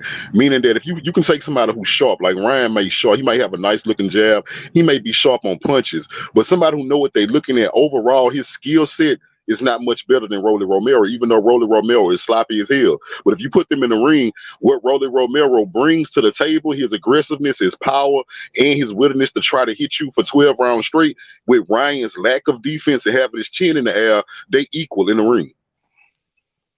Hmm. What's going on, Renee Box Young? Y'all subscribe to Renee Box Young. You know what I'm saying? Got great content over there. If you like my content, you really love his content over there, man. Renee Box Young. Remember that name. You know what I'm saying? Yeah, he be putting in that work in these YouTube streets. You know what I'm saying? Some of the great boxing talk over there. And let's see, Silver Loga says Ryan actually has a jab and throws combinations. And W. Neville says, they're going to try to mix it up with a Tank. I know. He said that's when it's going to fall apart. That's what I said in my video. You can see, maybe I don't know if it's just because it was George Cambosis, you know what I'm saying, that he felt comfortable fighting at that, saying on the inside like that. But he's got to be careful, you know what I'm saying? He can't fight like that with Tank. And I think I'm sure he knows that. Um, that boy, he said if the headgear was off and they had eights on, Rolly would rock Ryan to sleep. It looked like he was about to do that. didn't it? You know what I'm saying? Bowley says Leo was champion at 130 when they fought. Sure was. Let me see. Oh, Renee Bashan says, he says, my guy pull salute. OG says, how was your weekend, man? Oh, I was just cooling, bro. You know what I'm saying? I'm just cooling. You know, my ass gonna be up out of here though, probably in a week though. I'll be up out of here on the road again. Let's see. Renee Bashan says, salute Silver. He says, nah, you tripping, my man. He says, Ryan not better than Tank. You know what I'm saying? I don't know where all these Ryan Garcia fans come from. Oh man. It's like I love it, bro. Boxing is crazy, bro. It just it's just amazing how people just come in waves and They you know, not Ryan Garcia fans. They PBC haters. They Mayweather haters, and all that shit get shifted over to Tank. They not Ryan Garcia fans at all. say Ryan Garcia ain't got no fans. You know what I'm saying? All them fake ass Instagram followers and shit. Said that boy said he said, yes, sir. He said he was on his running man.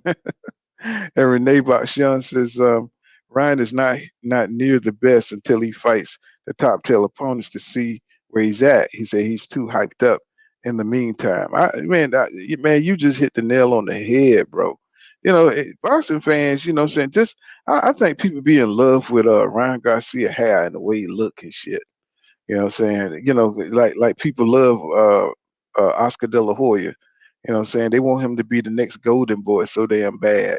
So they could watch his bang swoop, watch his hair just swoo in the wind or some shit. It's Yeah, just they like that weird shit, man. I think so, bro. Because I was like, I haven't seen shit he's done to garner this kind of respect. All that cap shit, they just forget about it. They just like that ain't nothing. You know what I'm saying? All this cap shit he did, Manny Pacquiao and backing out of fights and what I'm saying, just acting all crazy. Hey, Uh, the funniest part about that when Pacquiao team responded and said that you need to stop using Pacquiao name or they gonna seek legal legal punishment. right, and that nigga just kept it moving like it wasn't shit to it. Yeah, he said like it wasn't shit to it. Renee Bashan says Campbell knocked Ryan down. He said, imagine what Tank does. Exactly. And he comes Bro. back and says, And I Renee tell Bashan you, says, speaking of on the road again, he said, I love that song with Willie Nelson. Oh man. This is Renee Bakshian says, plus I still doubt Ryan fights Tank. He says, Daddy Oscar will protect Ryan. If he protect Jamie McGee all these years, he's definitely gonna protect Ryan Garcia. You know what I'm saying? That's all he got. You know what I'm saying? That's all he got, man. Let's see, he says 2 cents boxer says, no way Ryan fighting Tank. He says a career suicide. You know, Hey, I'm say kind this. of doubting that fight too, though, man. The more we talk about it, I'm kind of doubting that Ryan Garcia gonna actually step in the ring. Hey, his MO. You know what I'm saying? I won't believe it until I see it, right? Ryan You know, Garcia step in that ring. He getting caught. He got no lateral movement, and he gonna get caught trying to move back, and Tank gonna step in on him diagonal with an uppercut. I see that shit already. well, you can see from the damn sparring, all you have to do is press him. You know what I'm saying? All you have to do is press him, and it's going to be over. Once because Tank know he can walk him down. That's Tank shit, and all he got to do is look out for that damn left hook. You know what I'm saying? Ryan throw that left hook out of desperation. He gonna be in that damn corner trying to throw it, trying to catch Tank with that left hook with some kind of a left uppercut, and Tank gonna be picking that shit off. He gonna go to his bread basket. You know what I'm saying? About 2 or 3 times, and Ryan gonna fold. He gonna say, "I don't need this shit. I got a photo shoot tomorrow." See, Renee Bosch Johnson says Oscar protecting Zepeda from Shakur too. He said Oscar just admitted it. Man, Oscar, man, to be the fighter that he was, it's just interesting to see. Say I know business is different. Than being a fighter, but for him to you know what I'm saying, to be moving his stable like this. Well, he don't run shit though, do he? I don't think he run the nuts and bolts of his organization anymore though. I think the other two guys run his organization, so I think he's just kind of more of a figurehead right now.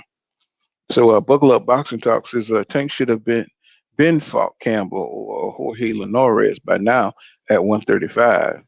You know, but you know he was under that Mayweather. That look really that's kind of like the Mayweather plan. You know, see y'all always want to fight Mexicans and stuff. You know, like he did when he was coming up. You know, he got that top rank. You know, saying teaching. You know, let me see. B Dog say he said if he could, he said Oscar would try to get Ryan to 40 wins before fighting real competition, just like Zerto and Mangia. And he had them damn padded ass stats, right? And I'll tell you, Busymore says Rolly got knocked out by one punch. He says, so let's not act like his punch resistance is top notch. He says, looking at both of these skill sets, I got Ryan catching Rolly first. Let's see. Everybody want to see that. Everybody trying to build up that damn Ryan versus Rolly. You know what I'm saying? I don't think Oscar let him fight Rolly. That Holy Boy say he says Ryan is another PC fighter. He said protective custody. He said he going to need another year off because of mental illness. That's what's going to happen when he try to fight Tank. When that Tank fight come up, he going, oh shit, I'm crazy. I'm gonna go check in the damn crazy house. You know what I'm saying? Everybody gonna be like, oh, you know, Ryan, he's suffering from his mental illness. This is Love Shelley says, W never said you the sucker. He says uh, Gary Russell is not a good look for Tank. And Busymore said they all hyped up. They have to fight each other. Let me see. Renee Bashan says, "Man, Pool." He said, "You got the." He said, "You the type of guy who would have been fun to go out and have a burger with and chop it up, bro." Oh, no doubt. Ex-military, bro. Let's see. He says, "Love." How you say that? Chili. Says W. Nibbles. Tevin Farmer was better than Gary. You think so? I don't think so. What do you think? You think Tevin Farmer was better than Gary Russell? I mean, damn. Um, King Judah. Hey, say that again. I'm walking in the truck stop. I ain't here. You think Tevin Farmer? You think he was better than Gary Russell? I don't think so. Nah, I don't think so. I think Gary Russell was real good, man. But I'm not gonna lie. I've always been on record not liking Gary Russell as much as some other people. Like I don't think he elite. Like I do believe he can be beat. So I know I had to talk to Fanon, man. He really liked Gary, and I'm like, I don't feel like Gary is up there with the top of the line guys. And I feel like when you really fight the top of the line guys, he'll lose. Yeah, Tevin Farmer. He was more of a pure. He had that smoke with Tank for a minute. I wanted to see that fight so bad. I don't know what happened to that fight. They were going at it, talking at the malls and shit, but that fight just disappeared somehow. But Tevin Farmer, nah, he's a good journeyman. He just never had enough power, you know what I'm saying, to keep anybody off him. He can hit you, he can make you miss. He had great defense. But nah, he ain't better than no damn Gary Russell. You know what I'm saying? I don't think so by a mile. I think Gary's elite, you know what I'm saying? He just, he's one of them one of those hood dudes that got a lot of shit going on. You know what I'm saying? He could never quite get it right. Kind of like Zab Judah, you know what I'm saying? Had a lot of, background shit going on. Judah, one of them Muslim 5%ers, they always got something in the background going on. It says Anthony Parker says Tank has already made statements like Ryan is on PEDs. He says the narrative has begun. He said all Tank has to do is battle testing. And he says why make statements like that? Shaking my head, because them the hot boys. You know what I'm saying? That's why. You know what I'm saying? Because Ryan refused to go to Valor. That's why. He says 2 Cent Boxing says the fight is not happening. He says it makes no logical sense. Ryan has not fought nobody near Tank skill level. This would be a build up to some BS. I'm not falling for it. Yeah, it does kind of have that smell to it, don't it? Smell like bad meat in the heat. You know what I'm saying? Let's see. Renee says Chili said that's a trippy thumbnail, bro. And let's see. B Dog say he says no Tevin was not ever better than Gary. And Renee Bakshan says he says dang former military, yes sir, Desert Storm. You know what I'm saying? Yes sir, Desert Storm. His buckle up boxing talk says Tank's talking that PED talk already about Ryan. Yeah, so they're gonna bring up the most controversial, but Ryan didn't. They're not, if they don't get into that VADA program, I wouldn't fight him. You know, I wouldn't. I don't want no damn Superman. You know what I'm saying, coming at me on fight night. You know, shit, you in there training like just regular. You know what I'm saying? This nigga here, yeah, he ain't never gonna get tired. You know what I'm saying? You don't want to. Ryan already hyped up. You know what I'm saying? You don't want to see him get that extra advantage. The juice, he'd probably be like, he probably, man, that nigga be on another level if you get on that juice. He said, dang, he said, Stephen Farmer faded away in sport. Yeah, he said, sad thing. He got over there under that zone shit, man. They got a lot of trash fights over there and a lot of unknown fighters, and he just kind of got lost in the sauce. He says, 2 Cent Boxing says Gary Russell doesn't fight enough. Yeah, he fight like damn once a year, once every 2 years, some shit like that. He says, don't fight enough. He fades at the end of the fights, in my opinion. Yeah. You know what I'm saying? I don't know, something going on. There was something going on with Russell. Like he got blackballed or something, you know. He just out of sport, He did something that pissed off. I think he was saying something to the PBC execs and shit. And they just like put him, you know what I'm saying? They blackballed him. And Anthony Jones says Gary had a draw with Loma. He says Gary had a draw with Loma. He said, for real. He said they ain't counted when he dropped Loma. Yeah, yeah. But he had Loma had got that machine. He got the system behind him. And Renee Bakshan says, Tevin got a truck business that he's doing well outside of boxing nowadays. That's good. That's good. I'm glad to see, some fighters, investing and doing shit with their money. This is Renee Bakshan says similar with Jared Hurd. He says successful trucking company. That's why Hurd faded away too. Plus, Hurd was kind of getting wore down. He was taking way too much punishment, and he just couldn't. He lost to like a journeyman, not even a journeyman. It was just some dude. You know what I'm saying? Nobody ever heard of, and he went in there and lost. I couldn't believe that shit. I was like, wow. You know what I'm saying? But see, when you take that kind of punishment, you can't fight. You can't fight like that, bro. You know what I'm saying? You're gonna get wore down.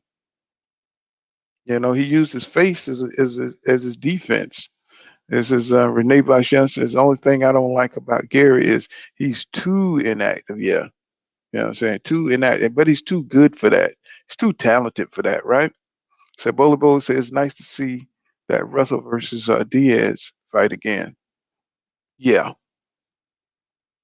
And Anthony Jones says Ryan out here looking like Connor Ben. You heard what Chris Van Heerden said. He said when Connor Ben hit him, shit, that shit was harder than Jerron Boot Sentence. So he knew something was wrong. He said, shit. He said Spence didn't hit him that damn hard. He says, see, that Holy Boy says, he says the fight been building up, so they just need two signatures. I don't. He says I just don't see Ryan really signing the contract. Oh yeah, Rolly ain't fighting nobody, but got the call. So from what I was hearing that the shit was signed. I heard everything was signed, and everything like that. I'm arguing with people online that the shit was already done. Whew. Mm. So I'm sure, yeah, I'm arguing with folks that shit was already done. Bully says Herb was in brutal fights. Yeah, that's why he got towed down, bro. That's why he couldn't make it, bro. You know what I'm saying? Because He was just using his body, his size and stuff, you know what I'm saying, to wear people down. And you can argue to say, he might have been on that shit because when it was time to fight, I forgot who it was. He wouldn't take the test. You know what I'm saying? He got out the fight. You know what I'm saying? So right now, Hurd look like he about damn 300 pounds. He look like he about 300 pounds. Where you at? Where you at, King Judah? Yeah, I'm here. I'm talking about where you at in the world. Oh shit, man, I'm in Mississippi, man. I got held up. I'm supposed to be going to New Jersey, man. I got held up so much today, I didn't get nowhere, man. I just left Louisiana, Mississippi, and had to pull over. Hmm It be like that sometime. You already know. Yup. He says, 2 Cent Boxing says, he says, sound like they're gonna build it up. Then Ryan will fight Rolly. Shit, I don't think he want that.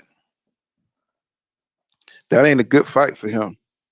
You know what I'm saying? That ain't a good fight for him. You see what Rolly did to Tank, and he ain't just gonna get knocked out like that. I don't think Rolly want that fight. You know what I'm saying? I don't think that's a good fight for him. You know what I'm saying? I think he end up getting fucked up, and then his whole reputation of being a toilet. He says, "Pool, you see Andre fight?" Yeah, I saw. Yeah, man, I saw that, bro. I was just like, "What is going on in boxing, bro? You can never predict." You know what I'm saying? Who's gonna be coming up next? He says, "Nicholson's that dude that fought Belanga a while back." Man, I said that's gonna be a fight worth watching on Showtime. You know what I'm saying? Because Jerome Boosin is going to be on that card too. So that's going to be a damn good card, bro. That's gonna be fire. You know. He says Ryan Garcia going to pull a Crawford. Hey, that's going to be the new duck name right now, right there. Pull a Crawford. You know what I'm saying? That's going to be the new name for duck now. Terence Crawford. You know what I'm saying? The goddamn duck master. You know. No intentions on fighting goddamn EJ, y'all. This motherfucker to retire. He's gonna fight AB and get him another bag, you know what I'm saying? He gonna get the hell on. What's going on, Calvin Ringo? I see you out there. He says, peace, fam. He says, Renee Bashun says, I'm interested in top rank card this Saturday. Yeah, they shit is gonna be lit. They got everybody coming out. So that's gonna be hellified. He says, he said, pull a Crawford, dang. Ain't that something? It's like, how you go from being, check this out, how you go from being pound for pound number one to being like the worst fighter in boxing history? You know, it's like, they don't put your card and you don't got exposed in front of the world. You might as well get the hell on. I mean, if you're not gonna fight the fights that you're supposed to fight, you know what I'm saying? They don't build you up to be pound for pound number one. You might as well get the hell on. Same with Canelo. Get your ass on up out of boxing. If you ain't gonna fight David Benavidez, if you ain't gonna fight David Morrell, or you know what I'm saying, you ain't gonna fight none of them dudes or Jamal, you know what I'm saying? Get on out of boxing. I mean, I would accept the damn Errol Spence Jr. fight at this point. You just want to see him challenge. I think he'll lose against Bivol, so I'm not really putting Bivol on him because I think Bivol, even if Bivol say he's willing to drop down to 168 to fight Canelo, shit. You know what I'm saying? If that man is saying that, if I was Canelo, it's like ain't no way I'm fighting that dude. He willing to drop down to whip my ass. No, And one thank thing I you. didn't agree with when people was talking about Jamal Charlo, when they said that you remember he saw Bieber face to face and he was trying to ask Bieber for a fight. A lot of people said they didn't respect him like he was big. And I don't understand people. How could you disrespect him for going to the perceived best person that he can fight because he beat Canelo? Y'all said Canelo was the best. The dude beat Canelo. Jamal Charlo tried to get a fight with Bieber, but we accept people like Bud Crawford running away from the best fighters he can fight. But we criticizing Jamal Charlo for walking face to face with the best fighter that he perceives as the best fighter and trying to fight him. But I see what Jamal doing. See, Jamal, he only want big fights. He's trying to do what Canelo doing. You know what I'm saying? But he got the competition, but it's if he fought David Benavidez, it's not going to be on the level of a Canelo or a level of a Bivol. So he's looking for big fights, you know what I'm saying, which sucks. You know what I'm saying? Because I think he still need to build some more. Even though I think of him as a great fighter, and he hasn't been showing that, but somewhere he lost his passion, you know what I'm saying, for the sport. I guess when he didn't get the fights that he wanted, you know what I'm saying, it kind of derails you, about sport. You lose your love for the sport. And he only want big fights, you know what I'm saying? People with belts and trying to build his name like that. And that shit sucks. What's going on, Jalen Cloud? I see you out there, brother.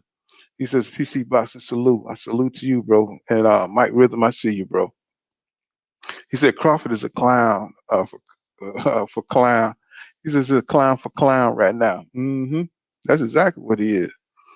You know what I'm saying? Hey, he's feeling, but believe me, he's feeling this pressure. He can't go on the internet and look up anything in boxing without seeing somebody clown him. You know, and all he has to do is take the fight, and all would be forgiven. If Terence Crawford came out tomorrow, just announced, he said, fuck this fight. I'm tired of everybody messing with me. I'm going to fight Errol Spence Jr. If he just came out and said that and went through and signed the contract and everything, all forgiven, bro. That's all anybody want to do. They want to see him fight the best. That's it. But he act like that's just too much. That's just too much to ask. Let me see. Kevin Ringo says, he says, I'm not going to lie. He said, if David Morrell came in focus, he would destroy Canelo. I don't know now. Yeah, I would. I see the physical skills and gifts that he got skills too. I don't know if possibly. This thing we talking about somebody who ain't had 10 fights yet. You see what I'm saying? What I'm saying, even though he's got that Cuban background and everything. But at this point, Canelo is in decline. Just like he was a predator on all those old legends like Cotto, and he gathered those names, Shane Mosley. Now he's one of them. So now the young guys are coming after his ass. So now he's trying to duck and dodge. He's got to give somebody an opportunity to pass the torch. But something tells me that Canelo ain't trying to. All that shit is dead. You know what I'm saying? Trying to pass the torch shit is dead. Let's see. Jr. says salute pool. He says salute chat. He said didn't get another notification. He said shaking my head. YouTube hating. He said it is what it is, bro. You know what I'm saying? We were here before YouTube. God damn it. We'll be here after YouTube. He says let's see. Schizopaw says he says Mike Rhythm clown for clown. Damn. Is that holy boy says he said I think it's a smart move. He says beat the man that beat the man. You know what I'm saying? And that way he has to come to him anyway. He says Renee Box Young says he said it's so true. He says but the most pressured in the sport right now, he said he's definitely feeling it. Of course he is. You know what I'm saying? Because now he can't lay back and try to put everything on EJ because EJ is he's in the doorway now. All the propaganda, they can make all the propaganda they want, but it's not going to stick because you can't justify fighting David Avanesian. You can't do it. You know what I'm saying? Bola says he says Stanionis versus Ortiz is going to purse bid per boxing scene. And I believe that fight to get made though. That's gonna be one of the best fights right there, man. Oh man, I relish that fight, man. I hope nothing happens to that fight. That is a wonderful fight. Jalen Cloud says he says Crawford feeling the heat. He said that way he's doing doing so many damage control interviews. Man, he do all the damn interviews he won't. You know what I'm saying? That shit ain't gonna help his ass none, bro. That Man, ain't gonna help his. people done lost faith in Terence Crawford, man. Mm-hmm. He over there doing interviews on MMA channels now. Like he trying to, that's the only ones that's letting them talk because everybody in the box communities done pegged him as a duck. He over there MMA channels talking about Errol Spence Jr. don't know what it's like to feel 4 belts around his waist. You know what I'm saying? I ain't gonna let him. Mm-hmm. He over there talking shit about Errol Spence Jr. and shit to MMA. They're like, who? Who is Who? that? You talking about a 3-belt champion? Who is that? Their division? Mm. They're Let me like, why see. you just don't go ahead and Let me tell beat y'all him up something. with him? Them dudes in that MMA community not gonna respect him because in MMA, They the mix it champs up. have to fight somebody. The champs can't duck. The champs can't duck forever in MMA. So they used to They seeing can't duck champions at fight. all. They can't Yeah. duck at all. Champs fight the next go round, and they fight the one right below them. Boom, boom, boom. The motherfucker gonna be saying you ducked in French and shit. You know what I'm saying? That Ante Bazemore says Frank Martin is a problem at 135. Said those top guys better figure it out Well, soon. with this fight with damn Ali, this putting them damn 135 on notice because this right here makes an instant contender. This put him up in the A-B+ range right here. Whoever wins that fight. I saw an interview with Michael Rivera. He said PBC tried to get him to change his name to Ali. Tried to get him to change his name to Ali, bro. I was like, I couldn't believe that shit. You know what I'm saying? Renee Box Young he said it's a miracle he hasn't lashed out the last couple of days on Twitter. You know what I'm saying? Shit, he's probably exhausted with all the interviews and everything he's doing. He's got to get ready for this fight. And Renee Box Young said, Jalen, exactly, man. And Jalen Cloud says, okay, they just talking to each other. And Well, all these damn interviews he doing, he ain't getting no damn time to damn train, is he? Because that's showing you how important this fight is for him. exactly. Ain't it this week? Think so. It's the 10th. It's the 10th this week. Yeah, we ain't see no face off, no building up. What the hell? Right out here, they still looking for ring girls and shit. They're I gonna told have you, Bernie the Boxer out there in a skirt, represent the Rainbow Coalition. Crawford the best 3 division champion. He's undisputed at 140. You know what I'm saying? He don't have to Hey, do he the definitely announcement. smile enough. He definitely smile enough to be a ring girl with smiling ass nigga. I ain't never seen nigga smile so much in my life, man. That nigga like Farnsworth for P Diddy. That nigga be having an umbrella. He might as well just carry an umbrella and shit over Terence Crawford everywhere he go. Let's see. Mike Rhythm say. He says now we got. He said now we got Demetrius Andrade chasing Charlo. That's the fight I want to see. Yeah, that'd be a good fight too, bro. I wish Jamal had that same fire his brother had. Got, you know, say that boy want all the smoke right there. Let's see, I think Charlo might duck him, man.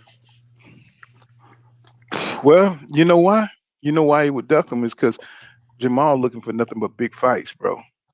You know what I'm That saying? is That's a all. big fight. Well, That he is a won't. big fight. To us, it is. To him, I it don't ain't. think Jamal got the skill set to beat Demetrius though, man. If he Yeah, catch him, I he got him. But think they're in the same boat. You know what I'm saying? Because Demetrius haven't been fighting nobody.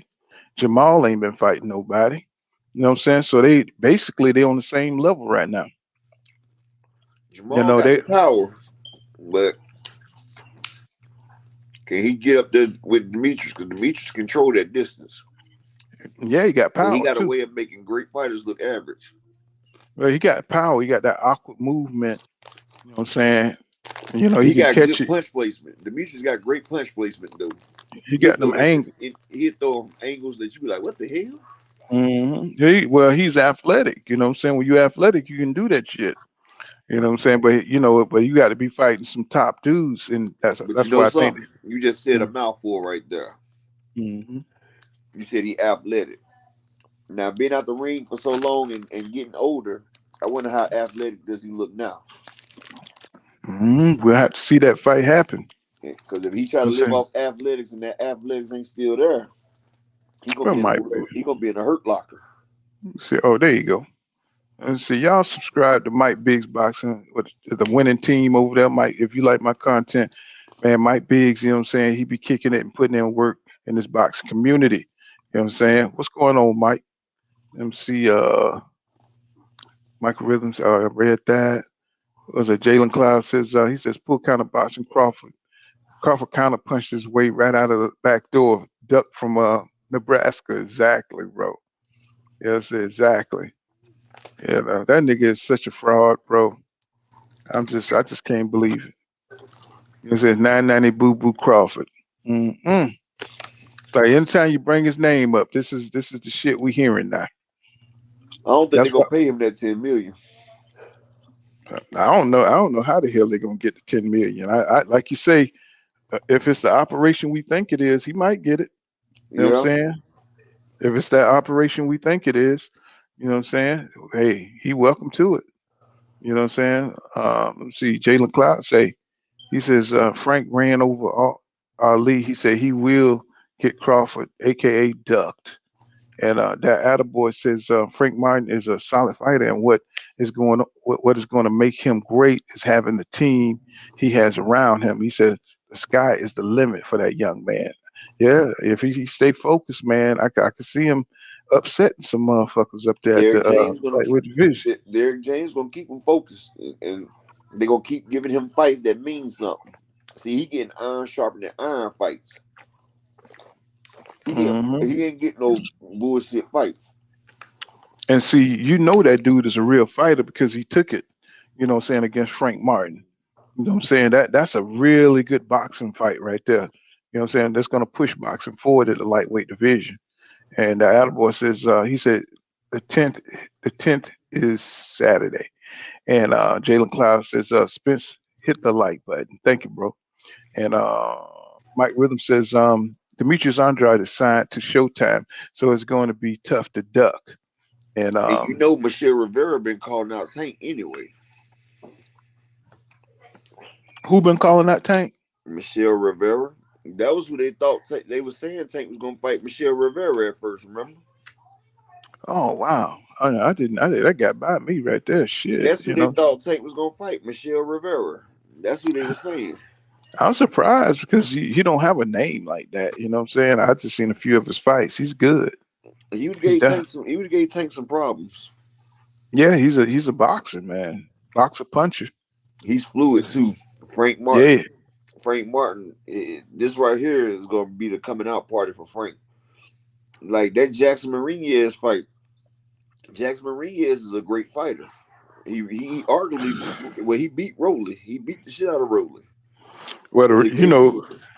if Marinez gave Martin some Frank Martin some problem, Yeah. um, Mike definitely gonna give him some damn issues. You know what I'm saying? So, hopefully he's tightened up on what I'm saying, closing that mid range distance and But you able to know, get. Jackson Marinez is a gold medalist though. You know, that boy right there is a good fighter. But you know, Marinez as well. People keep saying he took it on short notice. No, he was still scheduled to fight somebody else. So he still had his full training camp. You know what I'm saying? Marinez had the full training camp because he was slated to fight somebody else. But Marinez ain't no slouch. And see, Frank Martin, he learns each fight. What? He said, "Don't Crawford the like button, Spence." He said, "Don't Crawford the like button, Spence the like button." Oh yeah, don't duck the like button. Yeah. But you know, but I'm gonna tell you like this, Frank, each fight has gotten better. And he's going into them 10,000 hours right now. He's working on it. In about 2, 3 more fights, I think we're gonna see Frank Martin in a whole new level because the way Earl pushing him, he pushing the way he's been pushed. And I'm gonna tell y'all another thing. Crawford, I was checking out something. Earl Spence and Terence Crawford, when we looking at their opponents, right? Hmm. Terence Crawford's opponents have 681 losses. Earl Spence's opponents have 543. That's over 100 and some losses more But Terence Crawford got 10 more fights, but that's still over 100 and some losses more when you want to talk about resumes.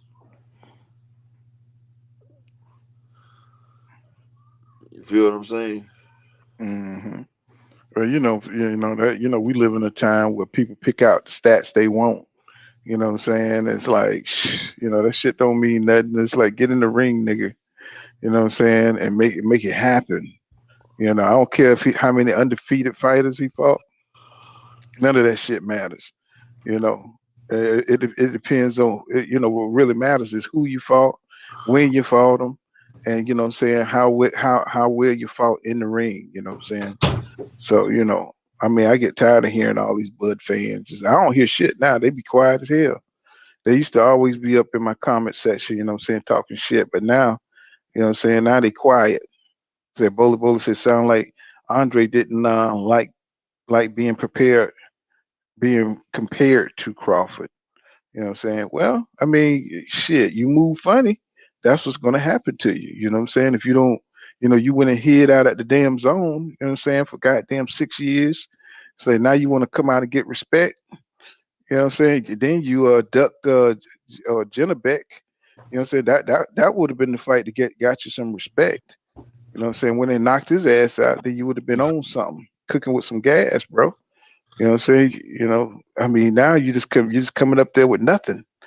Jalen I Cloud says, what you say? see Andrade at 168 right now too, so he's talking about he don't want to fight Charlo at 160. He said him and Charlo can meet at a catch weight like at 164 or something because he said hell he was asking to fight Bivol.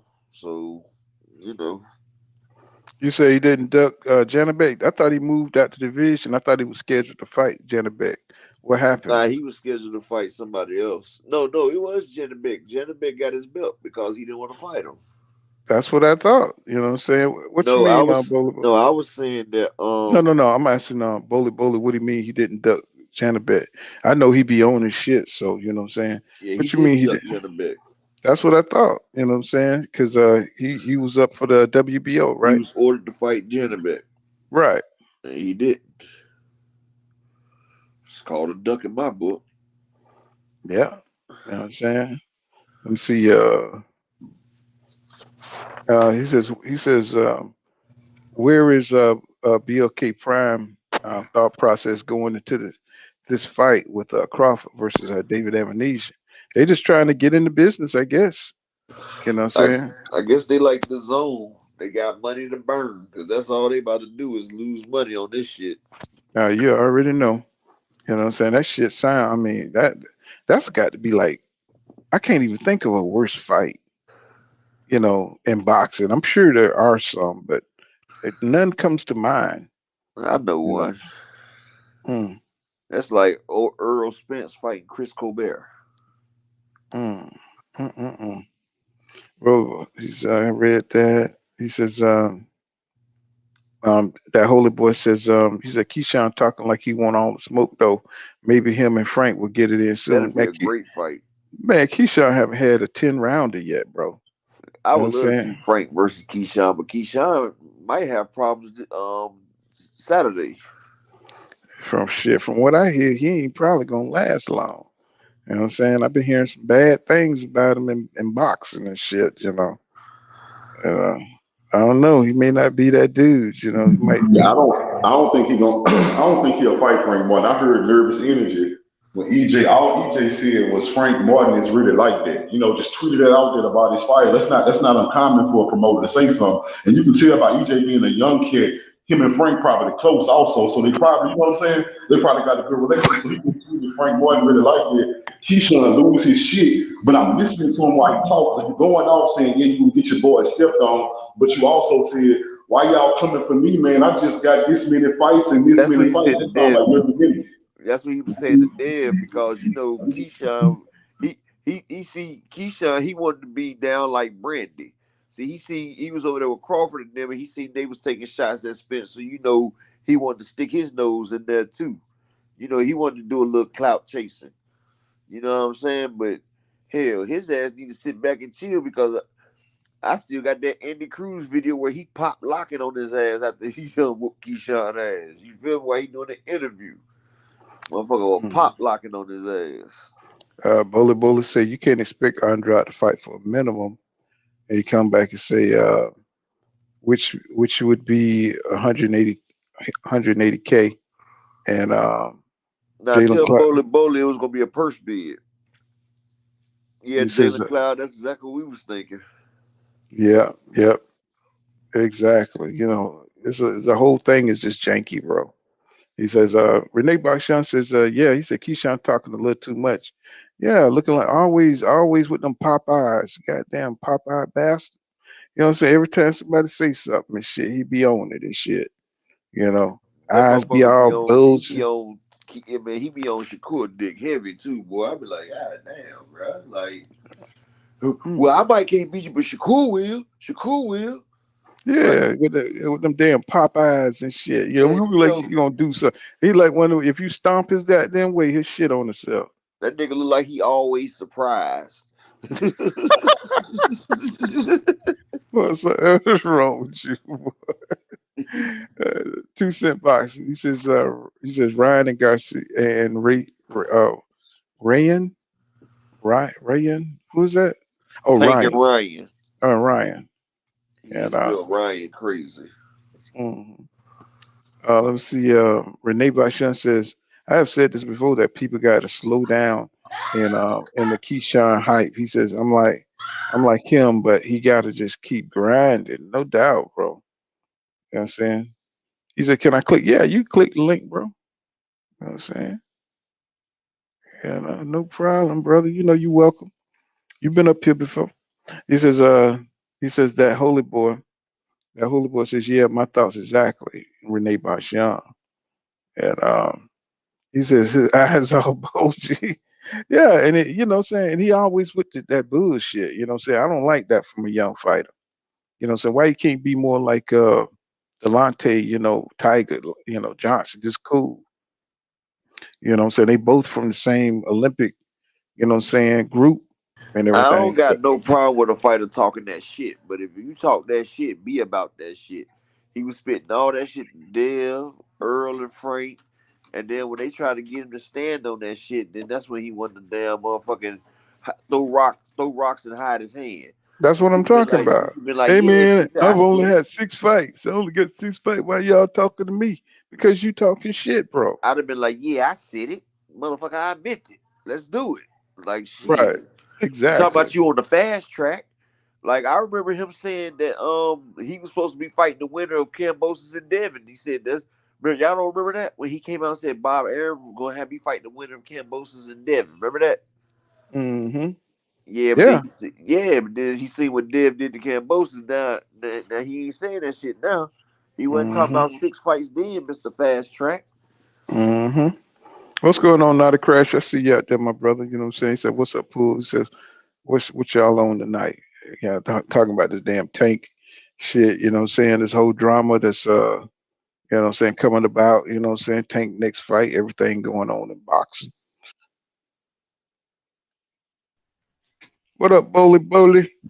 Hey, what's going on? You can you hear me? Yeah, I can hear you, bro. Oh, okay.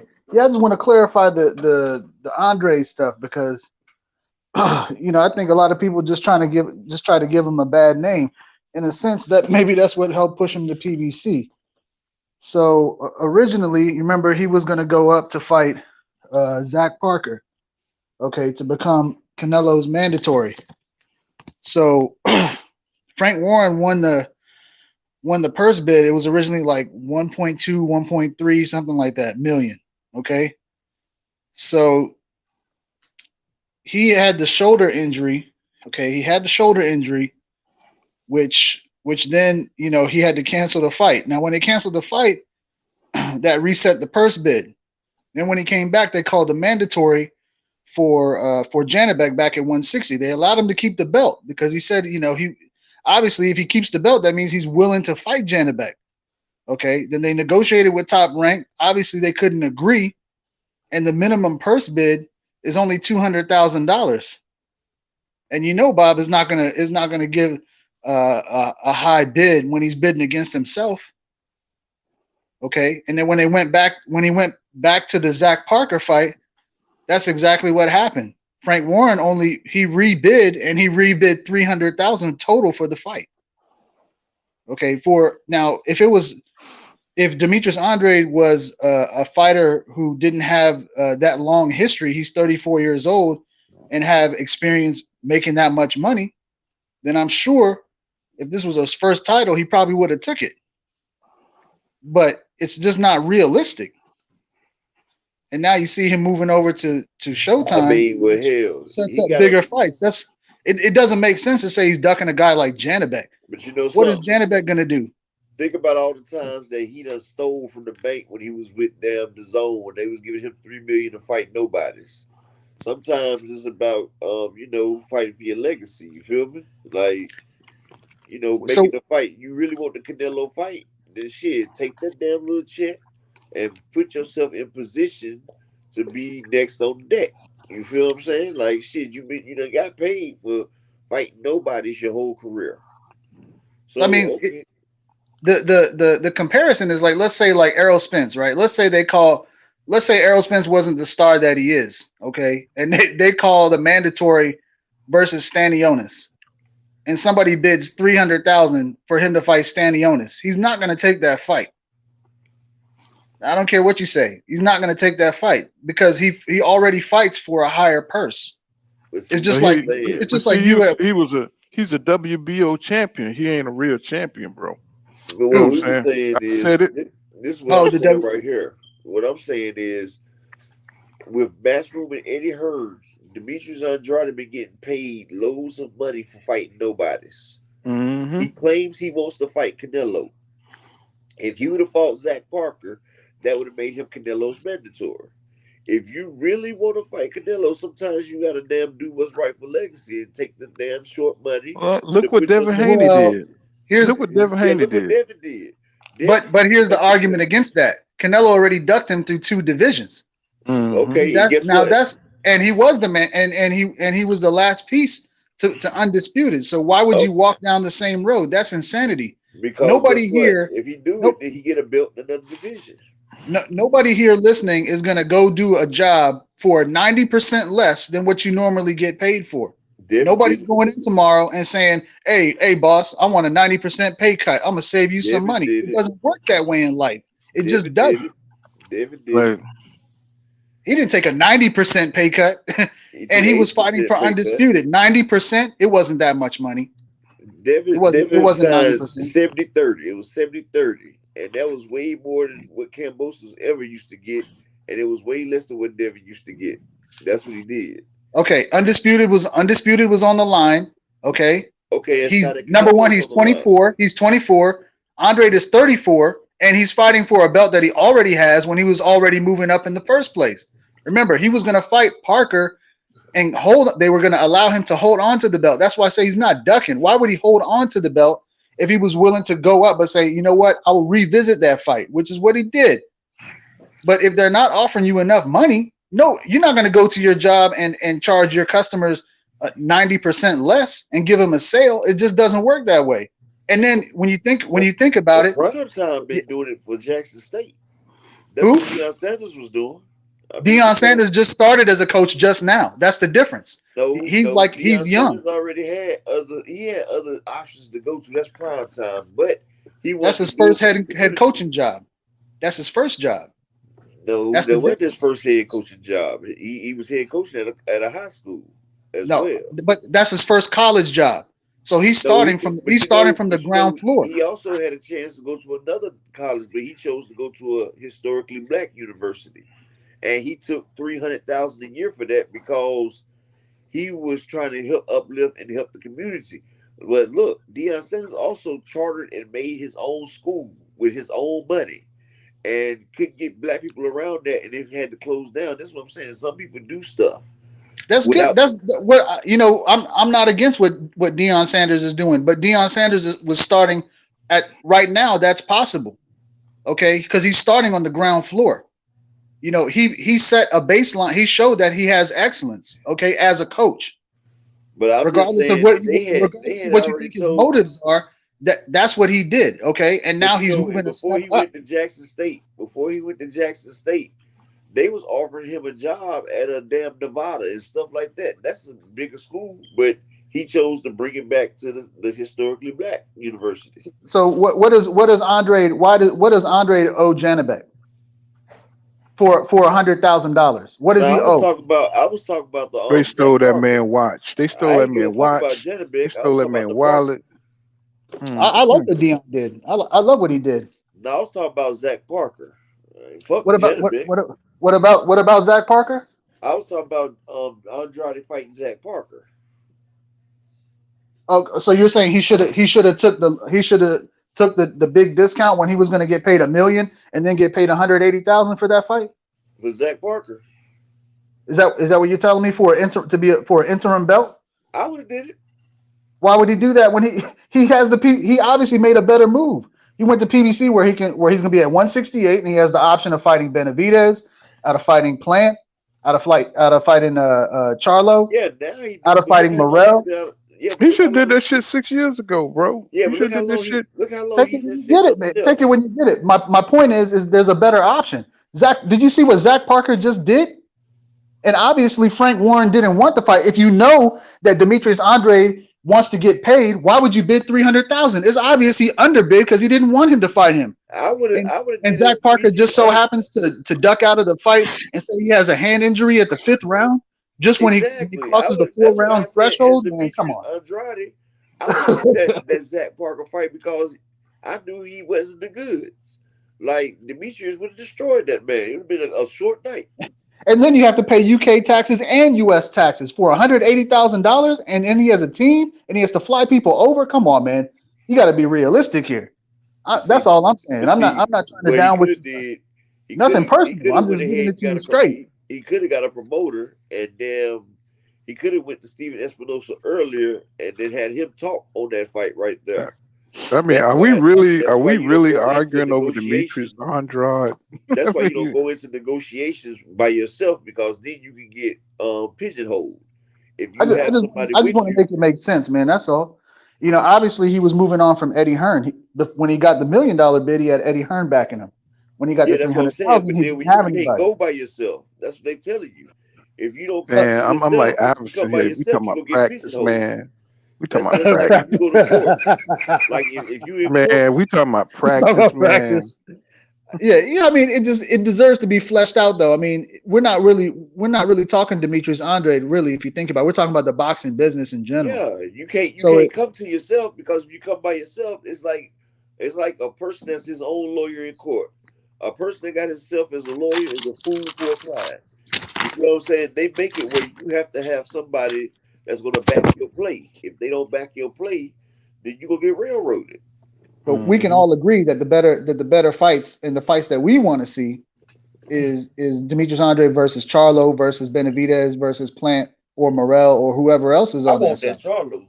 But hell, that's what I'm saying. So forget the Zach Parker fight, man. This guy, this guy just, like I said, do you believe in circumstance? Round 5, he gets his hand hurt. 4 rounds to qualify. Come on, man. I don't believe that. They wanted the Ryder versus Canelo fight.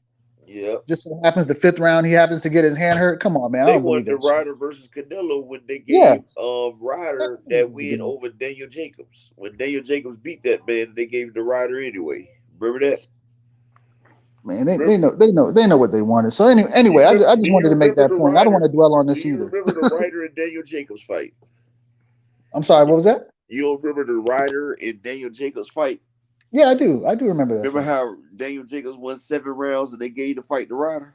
Yeah, it was close. It was a close fight. Whatever. But yeah, they wanted that. They've been talking about Canelo versus Ryder for a few years. Talking about Canelo after that fight right there. Yeah. They've been talking about that for a while, so it doesn't surprise me. But anyway, I just want to make it clear that I don't believe he ducked Janabek. Not only do I not believe, the facts back it up, because nobody's going to take 90% less than what you normally get paid. Or if it's $3 million, man, that's if he was getting paid $3 million at DAZN, you don't expect him to get paid $100,000 or $180,000 versus Janabek. Come on now, for a title that he's already been holding. For a mandatory, no way. And he's already moving up. That doesn't even make sense. People got to think first, man. Like that, though. You know, I don't I'm just saying, man, I just don't accept what other people tell me. If you tell me something, like the other thing about Andre is that he's never been a guy that's been a bragger, that's been like, I'm top pound for pound, I'm this, I'm that. He doesn't do that. He has expectations to get paid.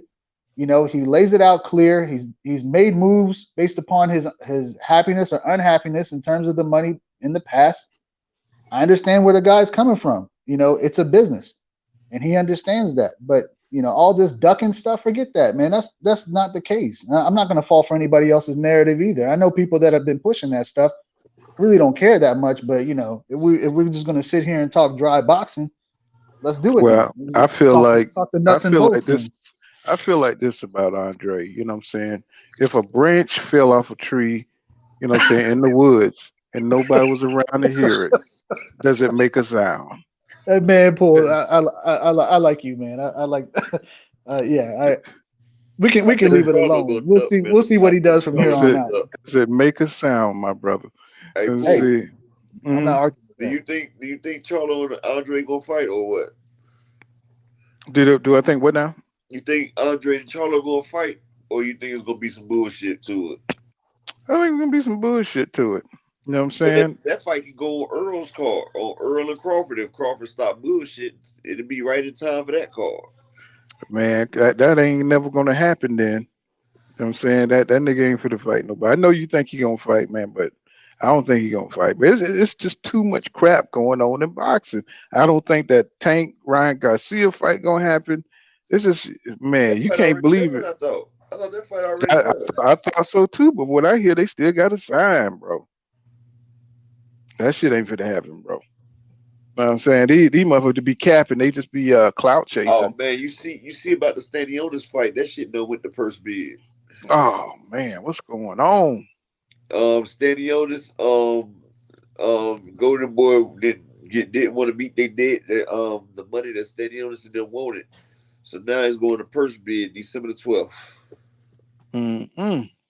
Calvin Ringo said Boo Boo did it to himself. Say you dropped out of the fight a week or two before the fight, and he said he burned a lot of bridges. People are scared to invest in him. PBC is a safe haven for him. Smart move. And said I agree with that. Yeah, because he fucked up with Jamel Charlo at first because they were supposed to fight. And he left Jamel Charlo stuck. That's why the Charlos don't fuck with him like that. Yeah, but you know, I mean, it's just sad, man. He's just on the outskirt. He's on the outside. Maybe with the PBC, you know what I'm saying, he can revamp his career. He's 34 years old. And that's, you know, he done got up there. Good fights left. Yeah. You know what I'm saying? He said only person he said he want to fight Charlo, then he gonna retire. That's what he said. But that's what's up. You know what I'm saying? That's what's up. You know, I would like to see him in the ring again. I ain't gonna lie.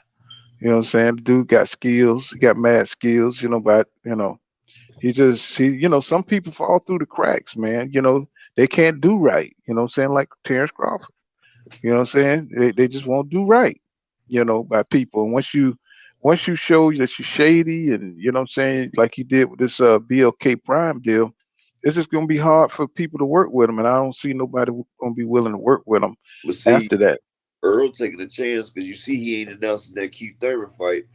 I think Earl about to see what happens with Terence Crawford. And he's only trying to make that 147 one time. He ain't trying to fight nobody else but Crawford. If Crawford don't get to this shit right now, then they ain't going to get to it. Because Earl, I see he ain't trying to fight Thurman. He ain't trying to fight nobody. He's trying to fight straight in the fight with Crawford. If Crawford ain't trying to fight Earl, then Earl about to move on, bro. Well, he passing a whole lot of golden corrals. I know, bro, because I damn sure want that Thurman fight, but hell, I guess we get what we get, you know. I'm talking about it ain't, you know what I'm saying, for him to be that size and that old, man, to be 147, that's pretty small. You know. Yeah. That's pretty small. What's going on, Calvin Ringo? What's going on? Hey, what's going on, bro? What's up to the chat? What's up to the panel, everybody? Hope everybody having a great day, man. What's up? Oh, yeah. What's up, brother? What's going on? Hey, man, big up for the wrench, man. I just noticed that today, bro. I appreciate that. Oh, I thought I've been had you wrenched up. Sometime I go on my phone, I don't be watching my phone. I can tell who's wrenched up and who's not. Yeah, and big up on the when you shouted out, I think it's upper echelon. Yeah, what's up, Yeah, bro? that's Man, hey, bro. I went on there and subscribed and listened to one of those. I listened to his latest video. mhm. First 2 minutes, man. That brother deep, man. That brother do his homework, man. Appreciate you, brother. Appreciate you. Yeah. Oh, that's you on there. What's up, big bro, man? Hey, that's a nice channel, bro. What's But up? Hey, you should go check out the Shaolin techniques of Derek James right there. That's when I break down the 47 palms of Spence, the pistol punches of Charlo, and the stinging cobras to the pulling counter of Frank Martin. oh, cool. I'm gonna have to check that out. But I want to tell you, man, I think Boo Boo made a very smart move, man. I think it was 2 or 3 years ago, like a week or two before the fight, he pulled out. They was gonna pay him a lot of money, and you got to understand, Boo Boo is from over there. He from England, and one Salute, thing I'm they here take. for boxing. What you said again, bro? Hold on 1 second, brother. I was just saying salute to my boy. I'm here for boxing. Salute. Yeah, so over there, bro, that dude. One thing they serious about over there in England is they boxing and they soccer, what they call football. And he was gonna be Anthony Joshua fame, but what happened when he pulled out of that fight, man? That put a bad taste in his mouth, and nobody wanted to deal with him because it wasn't he not a great boxer. He's a great boxer, man. He can beat anybody. He put his mind to it. But what happened was the brother turned around, man, and he had people feel like they was gonna invest and lose their money. So now Yeah. by him going to PBC, what's gonna happen? You got PBC, which is Al Heyman, who made some of the biggest fights in the last 20 years. This brother here is gonna go there. Investors gonna see, okay, he about that time. PBC probably got the best roster out there. They stable is probably the best, better He's than at the Top Rank. Showtime, brother. Say it again. You talking about Andrade, right? Yeah, Andrade. Yeah, he signed Mhm. to Showtime, I bro. mean, he signed a Showtime. Yeah, he got a Showtime. direct deal with the producer Showtime. That's better than the PBC deal. He got I a mean, deal with I was saying PBC, man. My Hey, bad. drop your link up. Somebody want to know which channel. all right. Hey, but check this out though, and that's a big move because in January, Showtime is going to isn't it Paramount? Yeah, they Paramount I thought that was owns with like Fox. 120 channels, bro. It's like they all under the same tab. You know, it's only 6 people. It's 6 channels that own all the channels. Right. It's 6 companies like Viacom, all them. They own all them channels. But check this out though, man. If you think about it, now he under Showtime. Showtime mess with PVC. That Jamal Cholo fight gonna happen. They gonna take Boo Boo. They gave him a whooping. It's just like when But Kevin Garnett said he. Showtime has Jamal Charlo as well. You feel me? So that's why he signed with Showtime to That's why he make the signed with him. Jamal Charlo fight. That's what he said. And then think about it, Showtime got Ennis as well too. Yep, they got Yeah. Ennis, Charlo, and Tank. So if you think about it, Showtime and the reason why I link up Showtime, to me they do the most business with PBC. They gonna make that money. Showtime was a big time because you gotta think about it. When Floyd left HBO, he went to Showtime. That's a family affair, man. They gonna redeem Boo Boo. He gonna make himself better. By the end of 2023, beginning of 2024, him and Jamal gonna be in that square circle. Because boxing getting to the point to where they friend force all undisputed in every weight class. Because it's too much bullshit going, excuse my language, but it's too much stuff going on. And what's gonna happen, they gonna shut it down because they gonna see the UFC, they don't fight no number 6s, man. They fight the man below them or the man above them. Mhm. And so what you gotta realize is Showtime about to push that money because Showtime went back and looked, hey, when we had Floyd and paid him all that money, not only did we pay him that money, but the brother brought us over $3 billion more. Now we gonna do it ourselves, man. Watch, it's about to happen, man. That fight gonna happen. Bud and Earl, I don't even think about that no more, man. That's done. Mhm. That's done. Mhm. That was it, man. Yeah, that's facts right there, bro. You know what I'm saying? That's facts. Antonio Richardson, that's the link. That's upper echelon. You know what I'm saying? With all the kung fu boxing. Yeah, man, that's pretty much it, bro. You know, it's like it's a shame. It's a shame we can't get a Hagler Hearns going on here. It's ugly, bro. Every time I think about it. Let me Hey, see. it's so crazy right now, man. I ain't gonna lie to you. I made up in my mind where I'm finna start focusing more on 120 and 126, man. They getting it in down there. They getting it in. That's where boxing is really at right now. And we don't even know because we listening to people who on Twitter. Hmm. But they always did get it in down there. It's like they Yeah, always did. I think what Juan Estrada just beat Chocolatito this last weekend. right. Hmm. So now you know he ain't gonna be sitting on it long. You know what I'm saying? They're gonna be getting at it. Hey, I thought about something, man. If Bud lose this fight, man, especially the Earl, but if he lose this fight to David, he gonna be just like Peter Quinn, bro. Oh man, that's a name. Man, wow. Who who Man, beat who beat Peter man, Quinn? Danny Jacobs. Remember that was the battle of the Yeah, Bronx.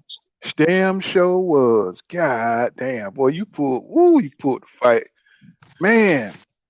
Yeah, man. Peter Quinn was like the heir apparent or some shit, man. Hey, bro. Hey, bro. Yo, I just put the link in there for that Shaolin's techniques of Derek James, the one with the 47 palms of Earl Spence, the pistol pulverizing of Charlo, and the pull and counter cobra strikes of Frank Martin. I just put that link in the chat if anybody want to check that out too. The Shaolin techniques of Derek James, his teachings. hey man, Man, appreciate I that. I'm forgot. gonna have to check that out. Because hey, bro, hey, up echelon, check this out. Didn't they Peter Quinn? His nickname was something chocolate. What was it? Kid Chocolate, wasn't it? Kid Kid Chocolate, Peter Chocolate, Queen. Kid Chocolate, yeah. Kid Chocolate. And Man, I forgot about him. and if nobody never seen that fight, just YouTube it. And what happened was him and Danny Jacob, the brother was undefeated. When I tell you the brother was cold, he had, bruh, am I lying or am I not lying? The dude had every arsenal in his toolbox. Yeah, And Yeah. Peter was sweet with it. Yeah, he was. he was sweet with it. That's He reminded you from there that's when Whitaker. Danny Jacob was dangerous back then. The Miracle Man. He was dangerous, man. And the thing about it, though, everybody was building him up. Who he gonna fight? Who can he fight? Who can he fight? Danny Jacobs was coming up. Danny Jacobs got sick. He wound up getting cancer. He had to go fight cancer. He fought it and beat it. He came up. He got stronger. People was like, man, is this dude? Can he really do it? Then we seen his 3 fights before that. He getting his strength back. Here he come. His fight before, he went through a war. Danny Jacobs won. Peter Quinn did his thing. Now here we go. The Battle of the Bronx. Man, we sitting up here hitting it. Everybody coming in, that undercard was raw. Next thing you know, they said the anthem. They rang that bell. 11 seconds later, it was over with. Seeing what was it, 30 seconds? Or 32 seconds? Man, Danny went out there and did his thing, man. Danny walked over, ran over to that corner, hit him with one shot, had him up against that. It was a minute and 25 seconds in the first round. He beat him. He beat him, and he beat him bad. It wasn't no we going back and forth. No, he ran to him and just started whooping him, man. He was never the same after that, too. Yeah. He was never the same. Because after that, he also fought your boy Caleb Truex and got a damn no decision. You know, a no contest really, and then Alfredo and Gulo ended up beating him, and that was it for Peter Quiller. Yeah, he was never the same after Danny broke him, man. Yep, but that's what I be Kid Chocolate. But that's what I be telling y'all. Like, one thing about a boxer gotta believe that they the most undefeatable person that they can't be defeated. None of that right there, because once they realize that they're normal and they can be defeated, then that ends that right there. Once a boxer has been knocked out or been put down, then they're never the same, because the intrigue and the mystique is gone.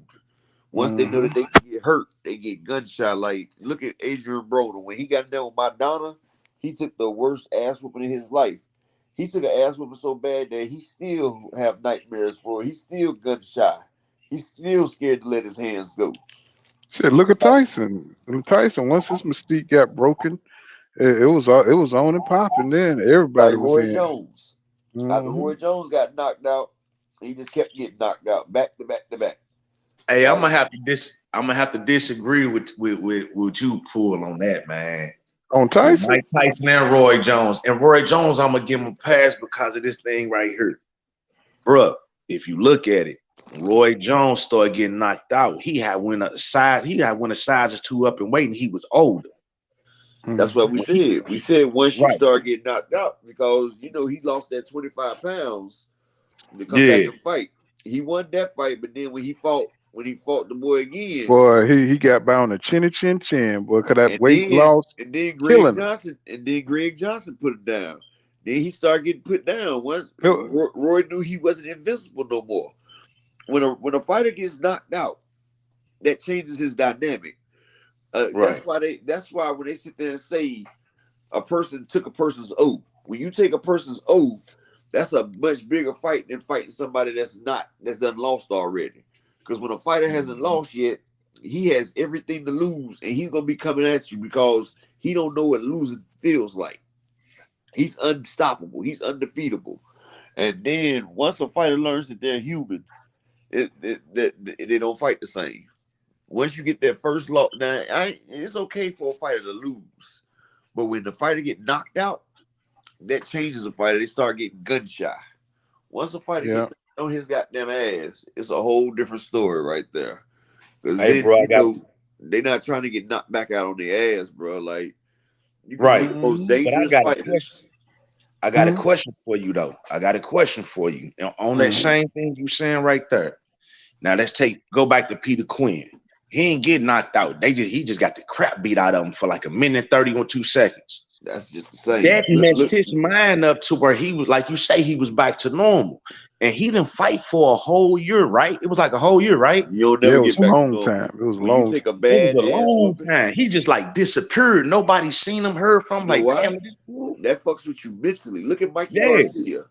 Mikey Garcia, they was calling him the nigga killer because he was taking out Robert Easter, Adrian Broner, then took out Sergey Lipinets. They was calling him the nigga killer. But the So he ass ran whooping, into that nigga. He ran to that yeah, Dallas nigga.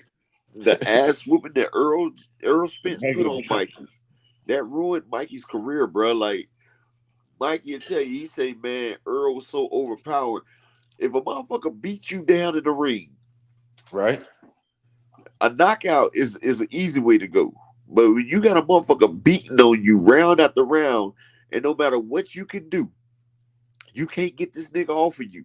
You can't stop him from damaging you. All he doing is beating you down. That breaks you down as a man because it's nothing you can do to stop this man from destroying you. He's a better person, and then it makes you feel helpless. Like a motherfucker's in there and he's helpless. That type of Mhm. shit fucks with your psyche, dog. Like you in there and you're helpless to stop this man from destroying you. Right.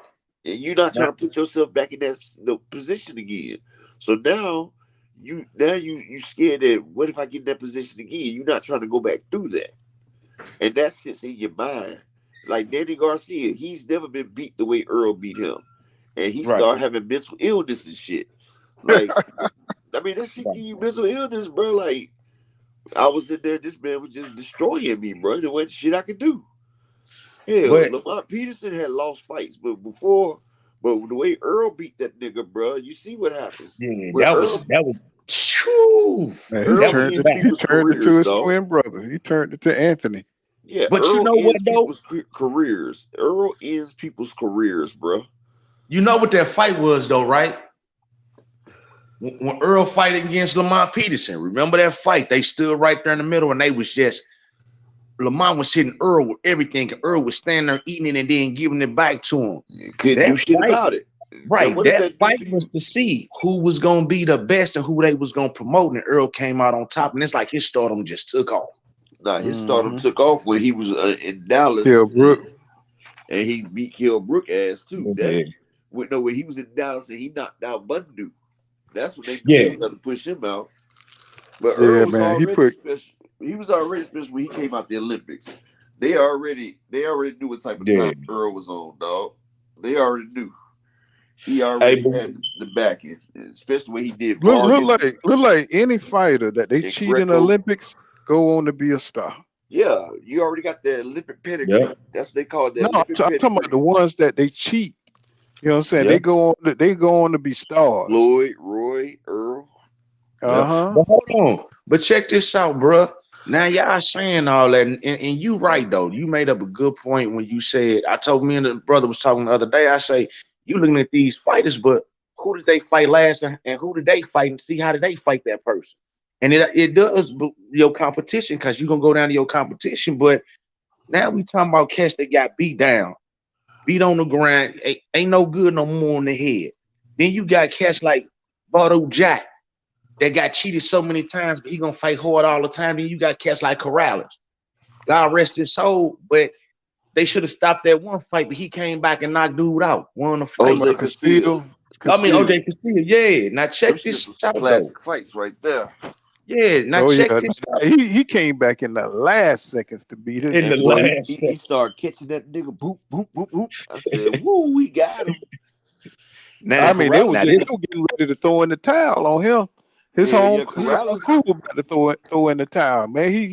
He pulled it out though, man. That was a life or death fight. Yeah, see, Corrales, he had lost the step after Floyd beat him. Because before Floyd beat Corrales, you know, Corrales was unstoppable, untouchable. You know, he was the destroyer. You feel what I'm saying? Like, everybody was still scared of Chico Corrales. Floyd was an underdog in that fight. Floyd came out there and beat the shit out of him. Right. Yeah, that's the one Larry Merchant always bragged on that was gonna beat Floyd, right? He was that was the one fight he was sitting front center because he thought Corrales was gonna knock out Floyd. Roger Mayweather had Floyd. Roger Mayweather had Floyd on go that fight. And Floyd came out there attacking the shit out of that. Man, Roger Mayweather was a cold dude, man. Hey, but my question to y'all too is, yes, sir. The Black Mamba. Yes, sir. You know, oh man, did you see that? I remember when he fought Chavez, and I think it was a better fight when he fought Sweet Pea. You know, so that was a hell of a fight. Chavez, Sweet Pea, my cat. Sweet Pea, the man, right there. Julio Cesar beat the shit out of Roger, though. Guys, I know that, and it was a grudge fight. They hated each other. He broke that Philly shell, boy. Hey, I still say the senior, even though he had a flu at 103, went out there and fought Sugar Ray. If he ain't had that flu, he would have beat Sugar. Oh yeah, Floyd Senior was out there giving Sugar Ray everything he can handle. Man, Sugar Ray, man, Sugar started hitting that shoulder. He was tearing his shoulder up, man. He was popping the shit out. He was doing combinations on the shoulder. I was like, man, this is crazy, man. Hey, he had to do it because Senior was putting it on him, man. He had to tear down the machine, man. You got to break the arms, man. Well, you know, Floyd, you know, they don't have that power. Well, his daddy ain't had that power like that. That was the problem. Yeah. I mean, he was tagging Ray, but Ray was he's a natural welterweight, so he's a big dude. You know what I'm saying? So, and a lot of people don't know that he was big for 147. A lot of the new guys, you know, he was kind of like Boots or Earl Spence Jr. for that weight division. But see, Boots ain't been tested yet. We still got to see what Boots look. I think he got it. He understand it. But I'm gonna be for real. Every knockout Boots have been a rabbit punch. It's been damn near behind the head, behind the ear. I want to see him go against Clayton again. I want to see that rematch. Man, Clayton don't want. Man, he looked like Spinks when he was about to fight Tyson. that nigga look scared as hell, boy. I was like, somebody get this nigga up out of here, man. That nigga scared as hell, bro. Sergey Lipinets was a better fight than Clayton. Yeah. And you know, Sergey Lipinets actually beat Clayton. They got a draw, but he actually beat Clayton. That's why I knew Clayton ain't shit. He fought Sergey Lipinets. When did they fight? Didn't they fight like, what they fight, like 18, 19? Yeah, they fought before Boots fought both of them. Okay. And Sergey Lipinets, they got a draw. But Sergey Lipinets was beating the shit out of Castillo Clayton. That's when I said, damn, Boots about to fight this nigga. And Boots just got finished beating Sergey. I said, Clayton ain't going past 3. This motherfucker didn't get out the first round. God damn. Hey, check this out, man. In y'all opinion, now we talking about people with these mindsets. Now Mike Tyson had some outside issues and he started doing dumb crazy shit. He wasn't focused. If Cuss was alive, he would have been better.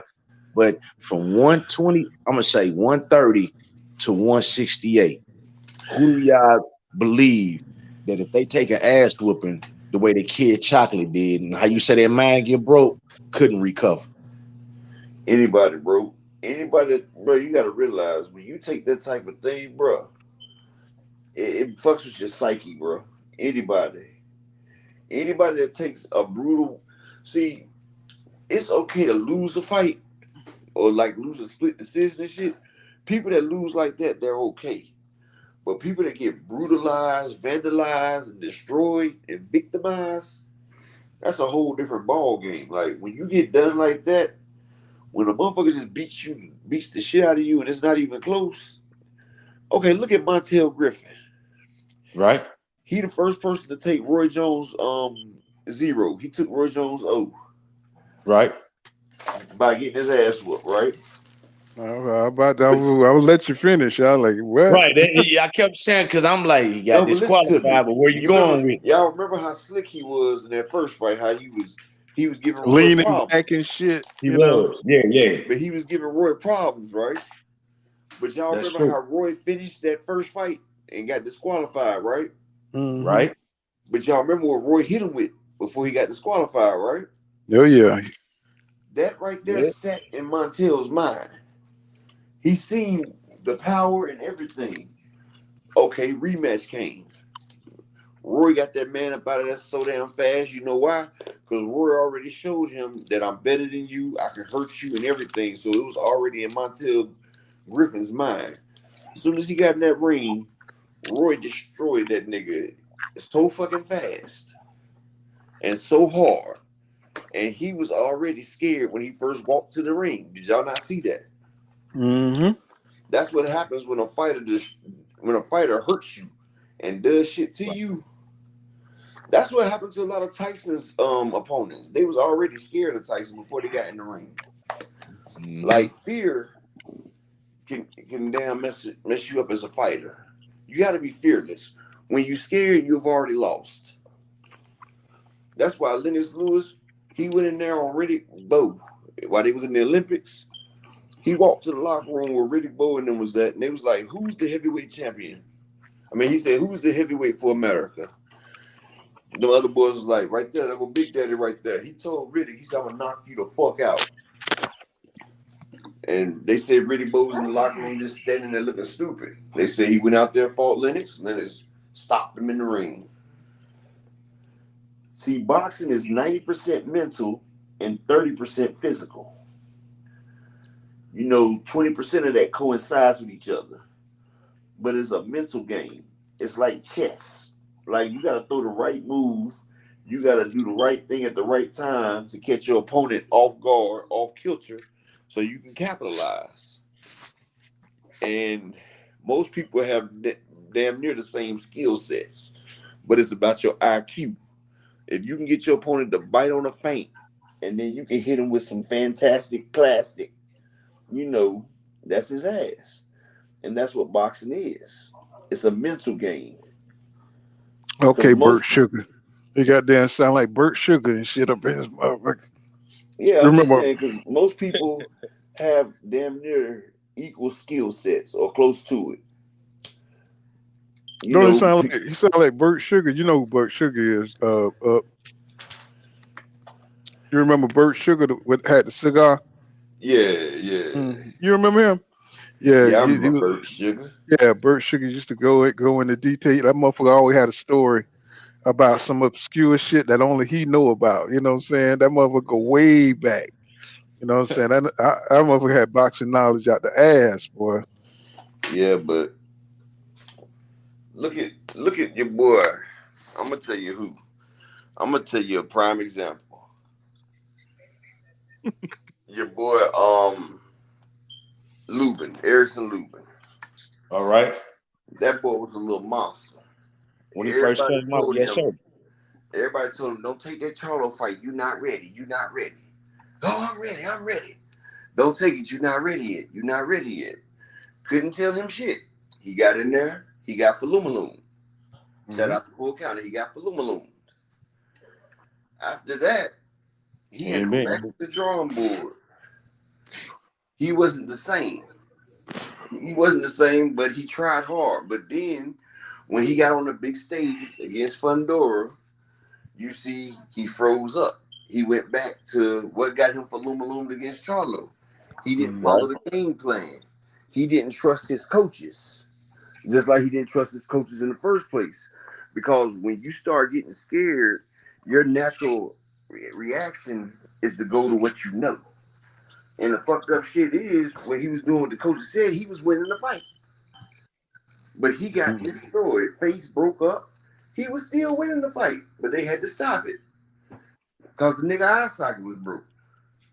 But he's sitting there trying to trade and prove that he's a warrior when, bruh, you don't have to prove your word. Box this nigga. But Lubin had something to prove ever since Charlo beat him. Right. And he was proving it to everybody and himself. See, in his mind, he wasn't a killer no more because he got beat by Charlo. So every time he got in a fight, he was too busy trying to prove to the world what he was not. He was trying to be something that he wasn't. And in the Fundora fight, it cost him. It cost him his face, and it cost him a title shot.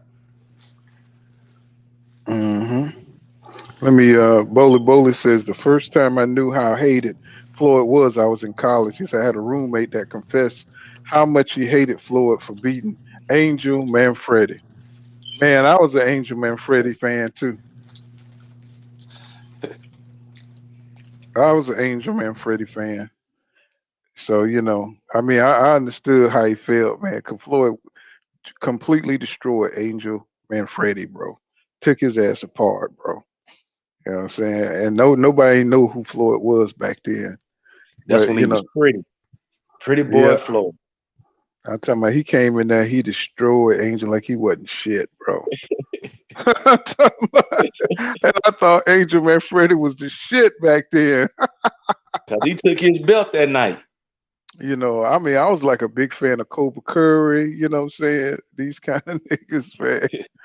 Mike McCallum took care of his ass. I was like, oh God. I tell you, man, they don't understand when they say what's gonna happen if Terence Crawford beat Earl Smith. I say, bro, I done had so many dudes I was fan would just get destroyed in the ring. What are y'all talking about, bro? I'm sorry. Go ahead, Cal. No, I was just agreeing with you, bro, because you made me think about something. See, a lot of cats don't understand, man. It's cool to have somebody that's undefeated, 52-0. That's cool. You get those every now and then. That's cool.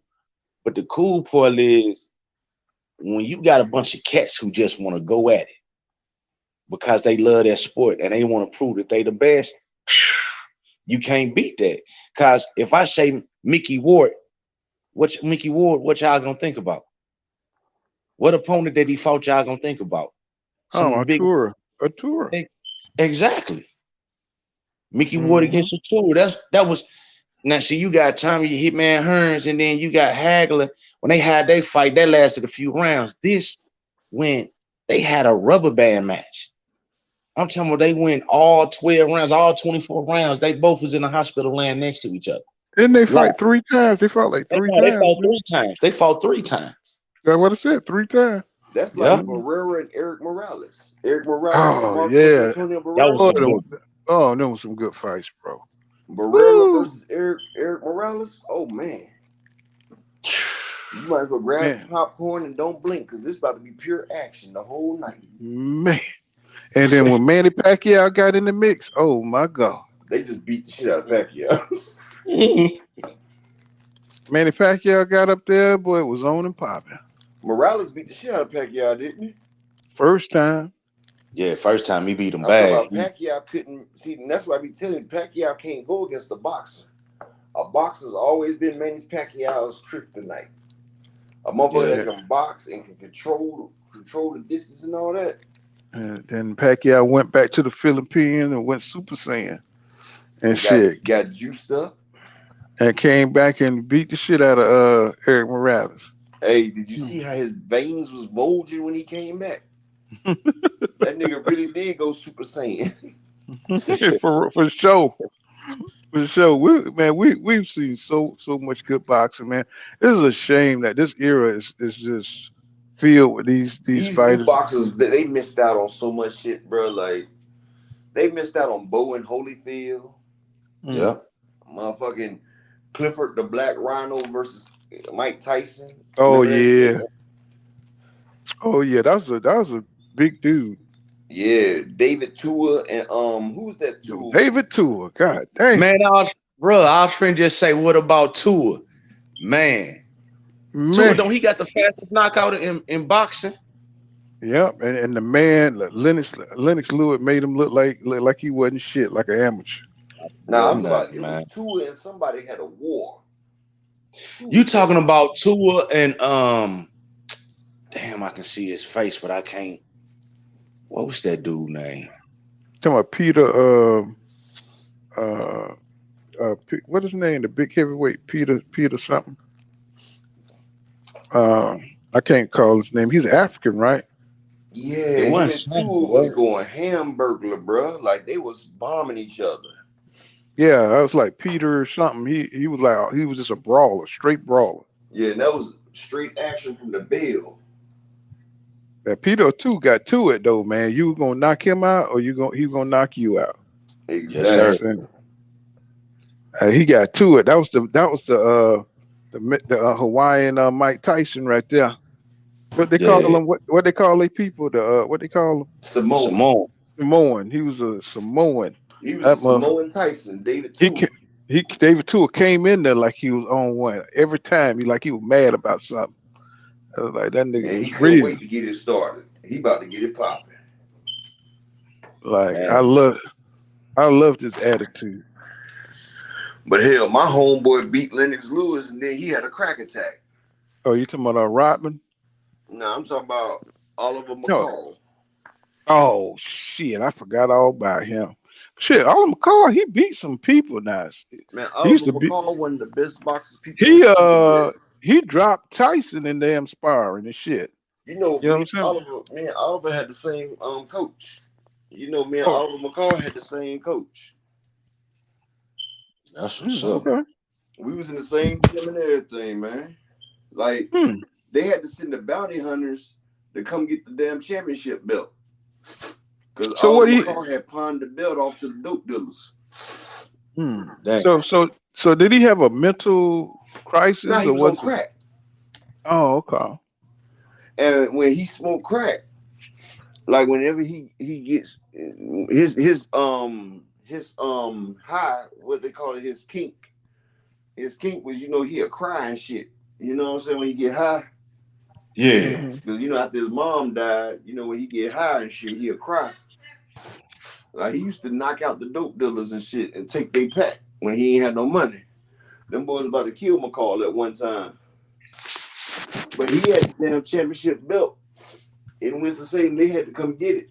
The damn bounty hunters came and got that shit. Because niggas was taking pictures with the championship belt. Like, he had pawned the championship belt. Like, that nigga ran through so much money on that crack, bro. I believe it. But them damn sanctioning bodies ain't gonna let motherfuckers have that belt. Because that damn belt had real gold on it. Mm-hmm. I don't think on the championship belts. I think they just mail them some bullshit now. Now they just mail you. You got to pay for one. It's like 20-some thousand, but you get you one. You get to keep your belt. When you lose, you still get to keep your belt. That's why you be seeing champions come to the ring, and they former champs, and they be still having them belts up in the air. You get to keep what you kill. Mm-hmm. Bowley says those early KOs and big fights are shocking. He says Judah Jones, Andrade. This is Andrade, simply stunning. He says he comes back and says, I think his name Manfredi. That's what. Yeah, Yeah, it's Angel Manfredi. Manfredi. He says, yeah, he said that Manfredi loss was a shock. Manfredi was hyped up early by HBO. That's what I had HBO back then, and that's how I knew whoever came on HBO. I knew, you know what I'm saying, back then, because that's what I used to watch back in the day. He said, Yeah. thanks for the wrench, and he says, what was it, Hammett versus Kelly was such a great fight. Let me see that. Can I remember Prince that fight? Nassim Hamed. Yeah, Hamed. Okay, Hamed. Hamed got his ass whooped by winning Morales. Or was it No, Morales. No, it wasn't Morales. no. It was a Barrera. Barrera, yeah. Yeah. Boy, that motherfucker Prince Nassim, he's a perfect example.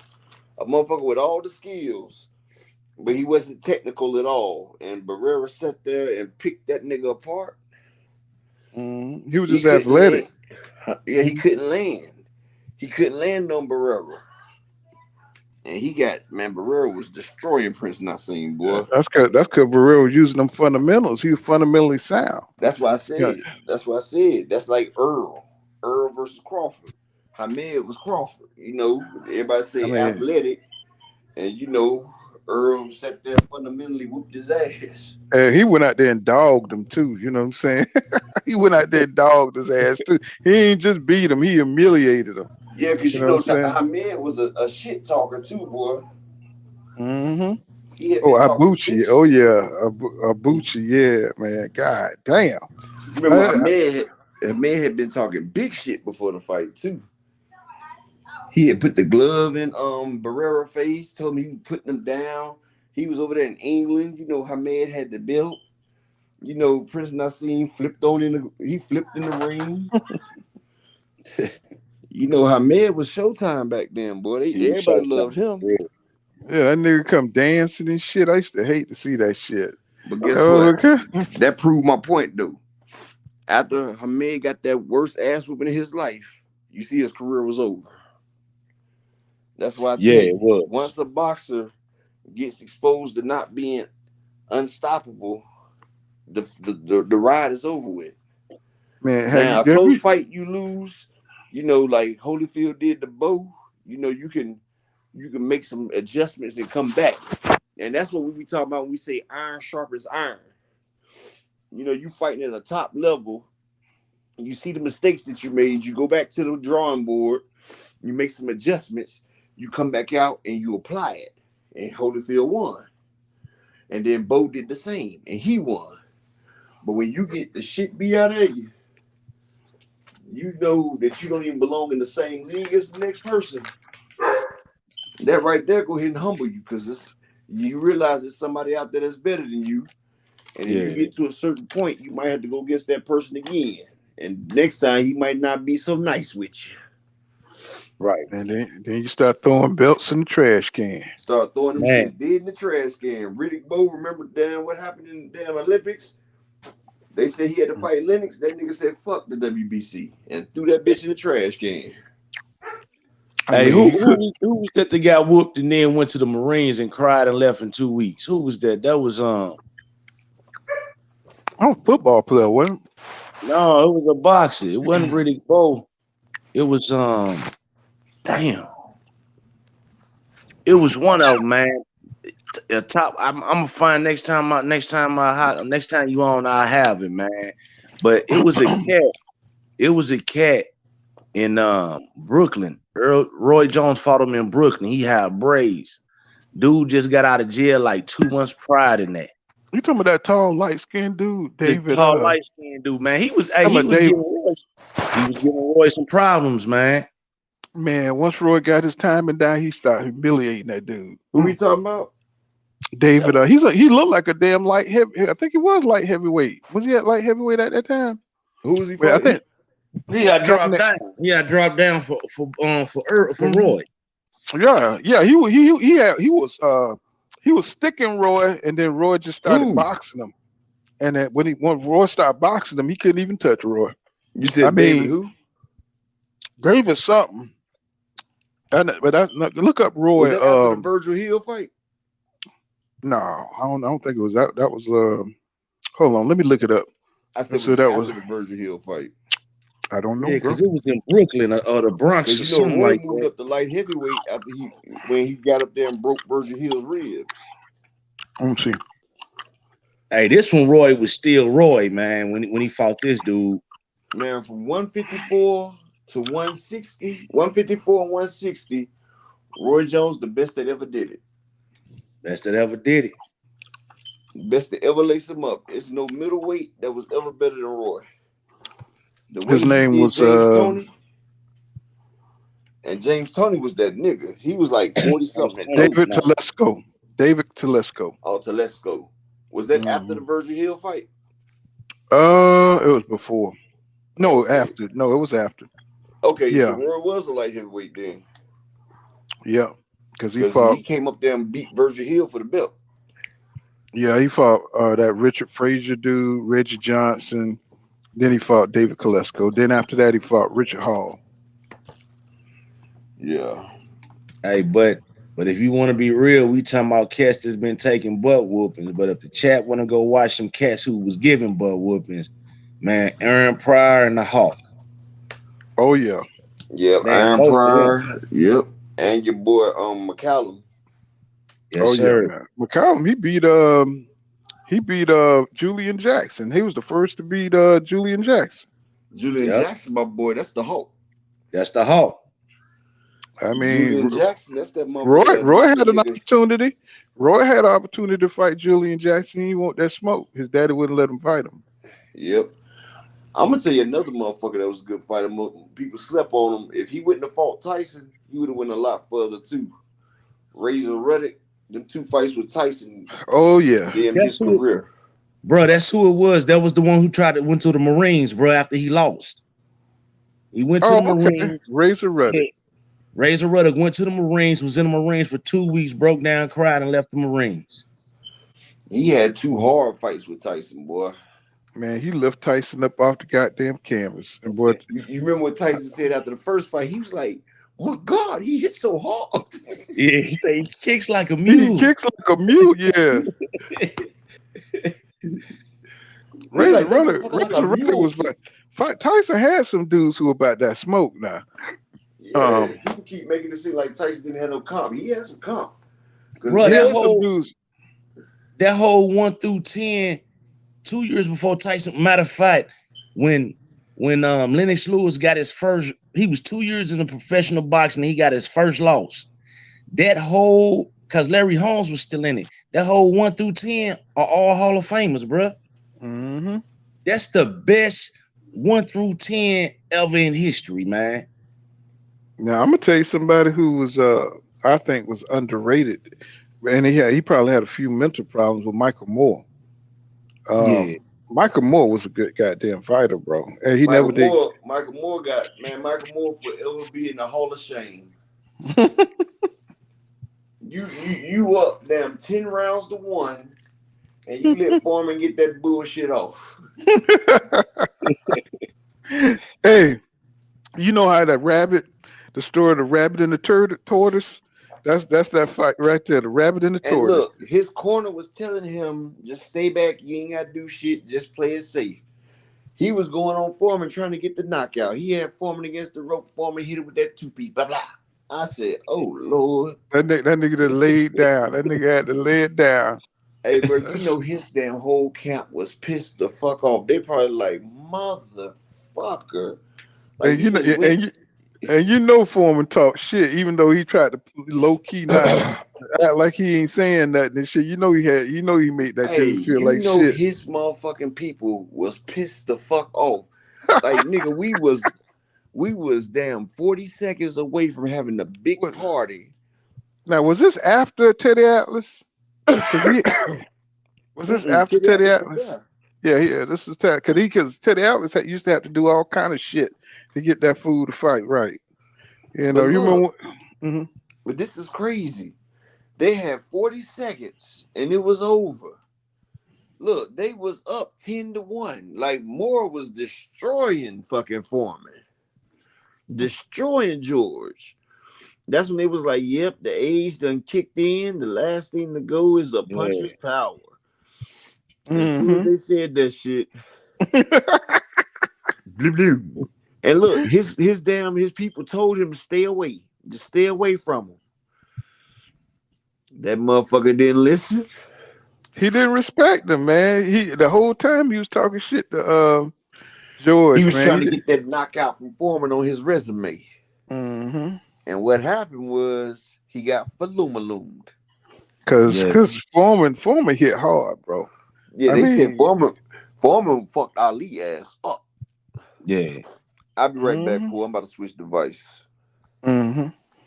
Yeah, you know, Roy, I would have liked to see Roy have fought Nigel Benn. He was right there in that era, man, where he could have fought them dudes. But you know what though? That would a lot of people don't realize, bro. Nigel Benn, you talking about a motherfucker. If you go listen to his interview, old boy that he hurt is blind right now. Then when talking about Glenn McClellan. Yes, sir. Gerald McClellan. Mm-hmm. Yeah, Gerald McClellan was raw, but you know, only in America he had his ass. What's Don King pushed him too early, and he wasn't ready for that type of work. I think what it was he took too many hard fights, man. Like kind of like ferocious, like Vargas. You know what I'm saying? Like he Vargas had nothing but hard ass fights against legends and shit. And Gerald McClellan was kind of crazy though, man. He had some mental shit going on. Yeah, and he, you know, when you fight somebody like the hardest punching dude in Julian Jackson, you take him, you know, took punches, you fight him twice. Then you go fight another motherfucker that's in Nigel Benn, who's another hard punching motherfucker. I just think he took too many damn hard shots, bro. You know what I'm saying? He had too many hard fights back to back. Yeah, that's you know, why boxers have that mental health, bro, because you don't realize that's blunt force trauma. That kills people. When you get hit in the head is not supposed to be hit in. And people develop blunt force trauma from taking shots to the head. I mean, hard, it'll kill you. I mean, if you look at that fight, he was beating the shit out of Nigel Benn. I mean, I don't know how Nigel came back. I don't know how he came. He knocked him through the ring rope. He had his ass fucked up. I'm talking about he was beating the shit out of Nigel Benn, and he beat the shit out of Julian Jackson twice. Yeah, so that dude was raw, bro. I'm saying, and that was Roy's best friend. That was his best friend, because you know they like them dogs back then. He was one of them dudes like dogs, like Roy and stuff. They were best friends, bro. So, but they were in the same weight division. I'm like, bro, y'all gonna have to fight one day. What the hell? Hey, but that fight that dude right there was nothing but the England Mike Tyson when his mindset. That dude is like you couldn't destroy that dude. He wouldn't be destroyed, man. But when he fought against Eubank Sr., now that was a hell of a fight. When Nigel Benn and they went to war, and I just knew Nigel Benn was gonna win. But Eubank showed me something, man. That dude went in there. Both of them ducked Tony. Tony said what? Both of their asses. He said, "I come over there and beat both of y'all at the same time." Neither one of them wanted that James Tony smoke. I mean, James Tony was unreal, man. Yeah, when he beat Mike, I hated him when he beat Michael Nunn, bro. That shit broke my heart, bro. Boy, I was like, this nigga is good. He knocked his ass straight on out. Let's see, did somebody drop off? Let's see. This is what's going on? Who's real? I see you out there, my brother. And let's see, Jalen Cloud says Gerald McClellan. He says knocked old boy ass out. He said they should have stopped the fight, but the ref let the fight go on, and all of a sudden McClellan got hurt. The rest is history. Yeah, he fucked up today for sure. He was definitely fucked up today. Says Nigel Benn was a drug cheat. Okay, I believe that because man, that's what I said. Nigel Benn was juicing. Okay, that makes sense because what a beating he got put that Gerald McClellan put on his ass, bro. I was like, ain't no way, bro. Ain't no way. He put a smack down on it. He just came on back like it wasn't shit. I was like, okay, that makes sense. That makes sense. You know, that makes sense. So, but yeah, if you fighting some of the hardest punches like that, bro, you know what I'm saying? That goes to show you'll wear down, bro, quickly. You know, just like Vargas. Vargas just fought too many champions too early, too fast. And I mean, he had nothing but top Hall of Famers in his damn group. So but he got it in with them. That's what you got to respect about Fernando Vargas. Hear the way Jalen. Tony talks now. You know his damn head ain't no good. Tony took too many shots to the head. Mm-hmm. That- Jalen Clark. Yeah, and the crazy thing is, Fernando Vargas was a wonderful boxer till he fell in love with that power. Until he found that he had a little bit of power, and that's when he went straight downhill, bro. I mean, he was nice boxer, too fast. You know what I'm saying? High boxing IQ. He just when he found out he can drop somebody, it was a wrap. Don't they all?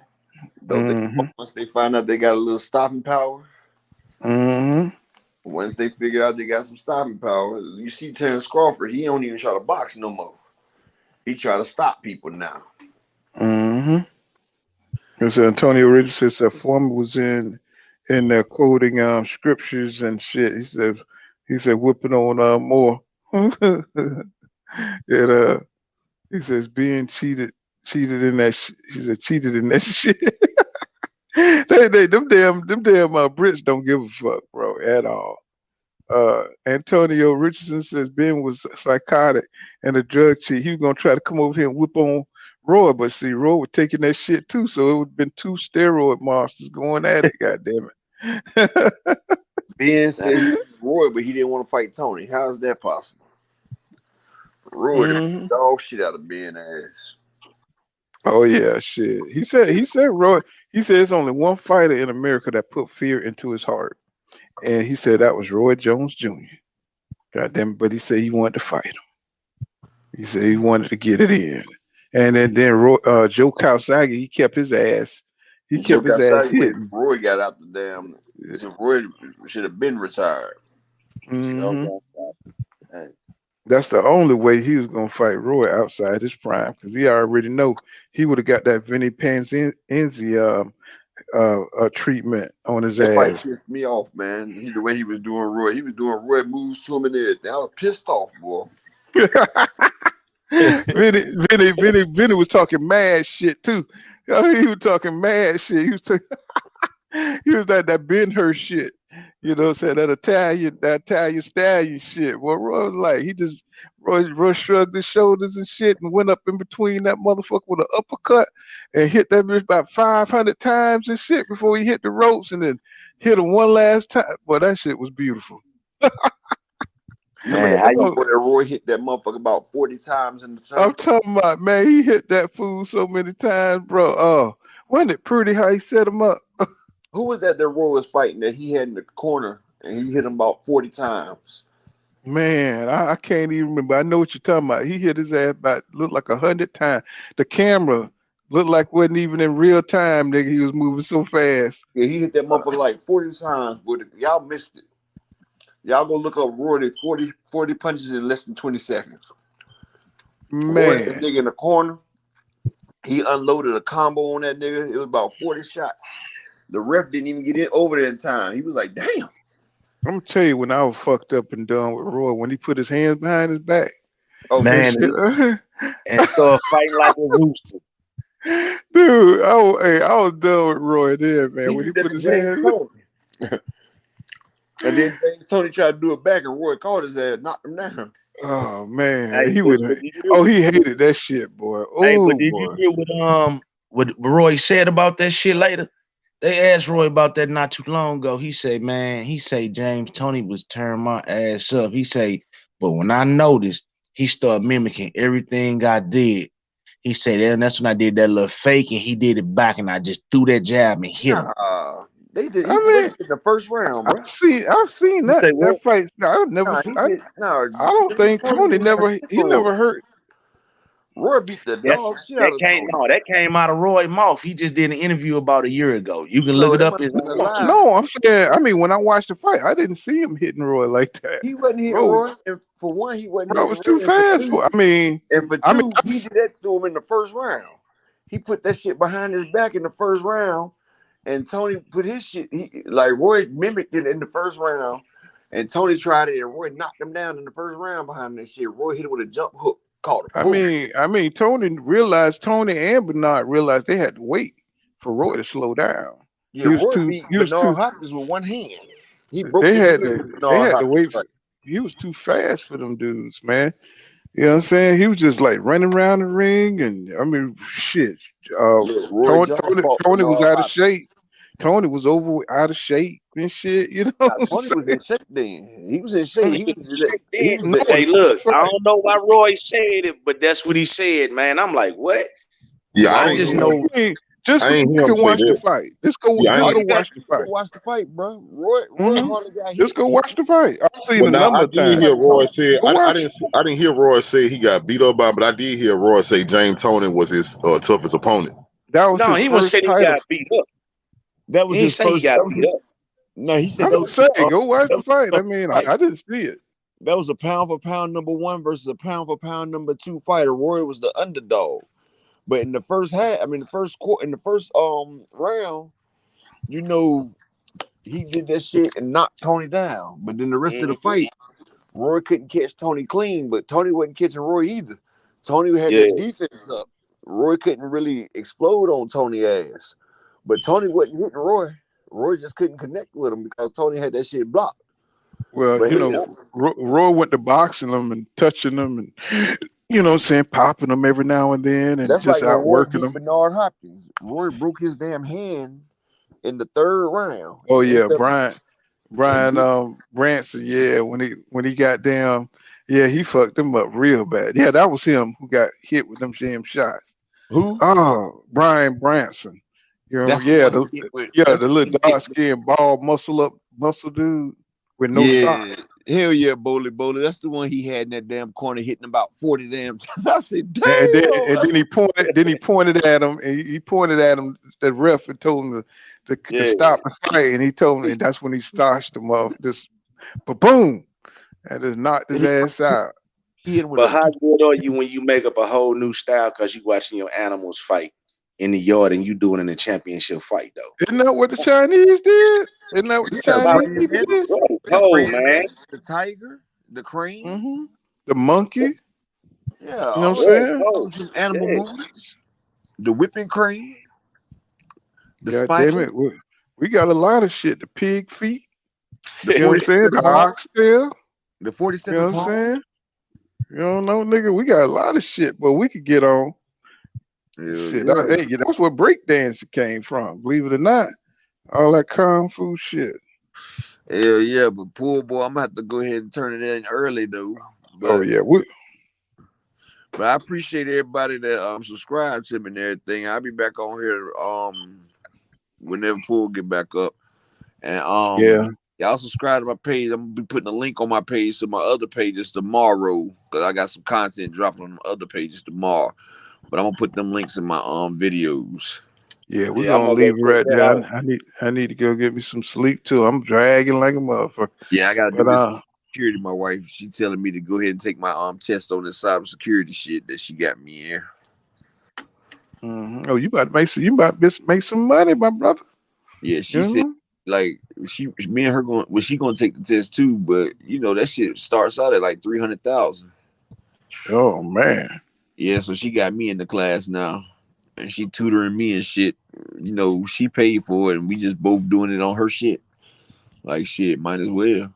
Yeah, that's them damn technical jobs and stuff. People they can't feel and stuff. People don't like a lot of those technical jobs and stuff. You're gonna be shopping with Indian and Chinese people.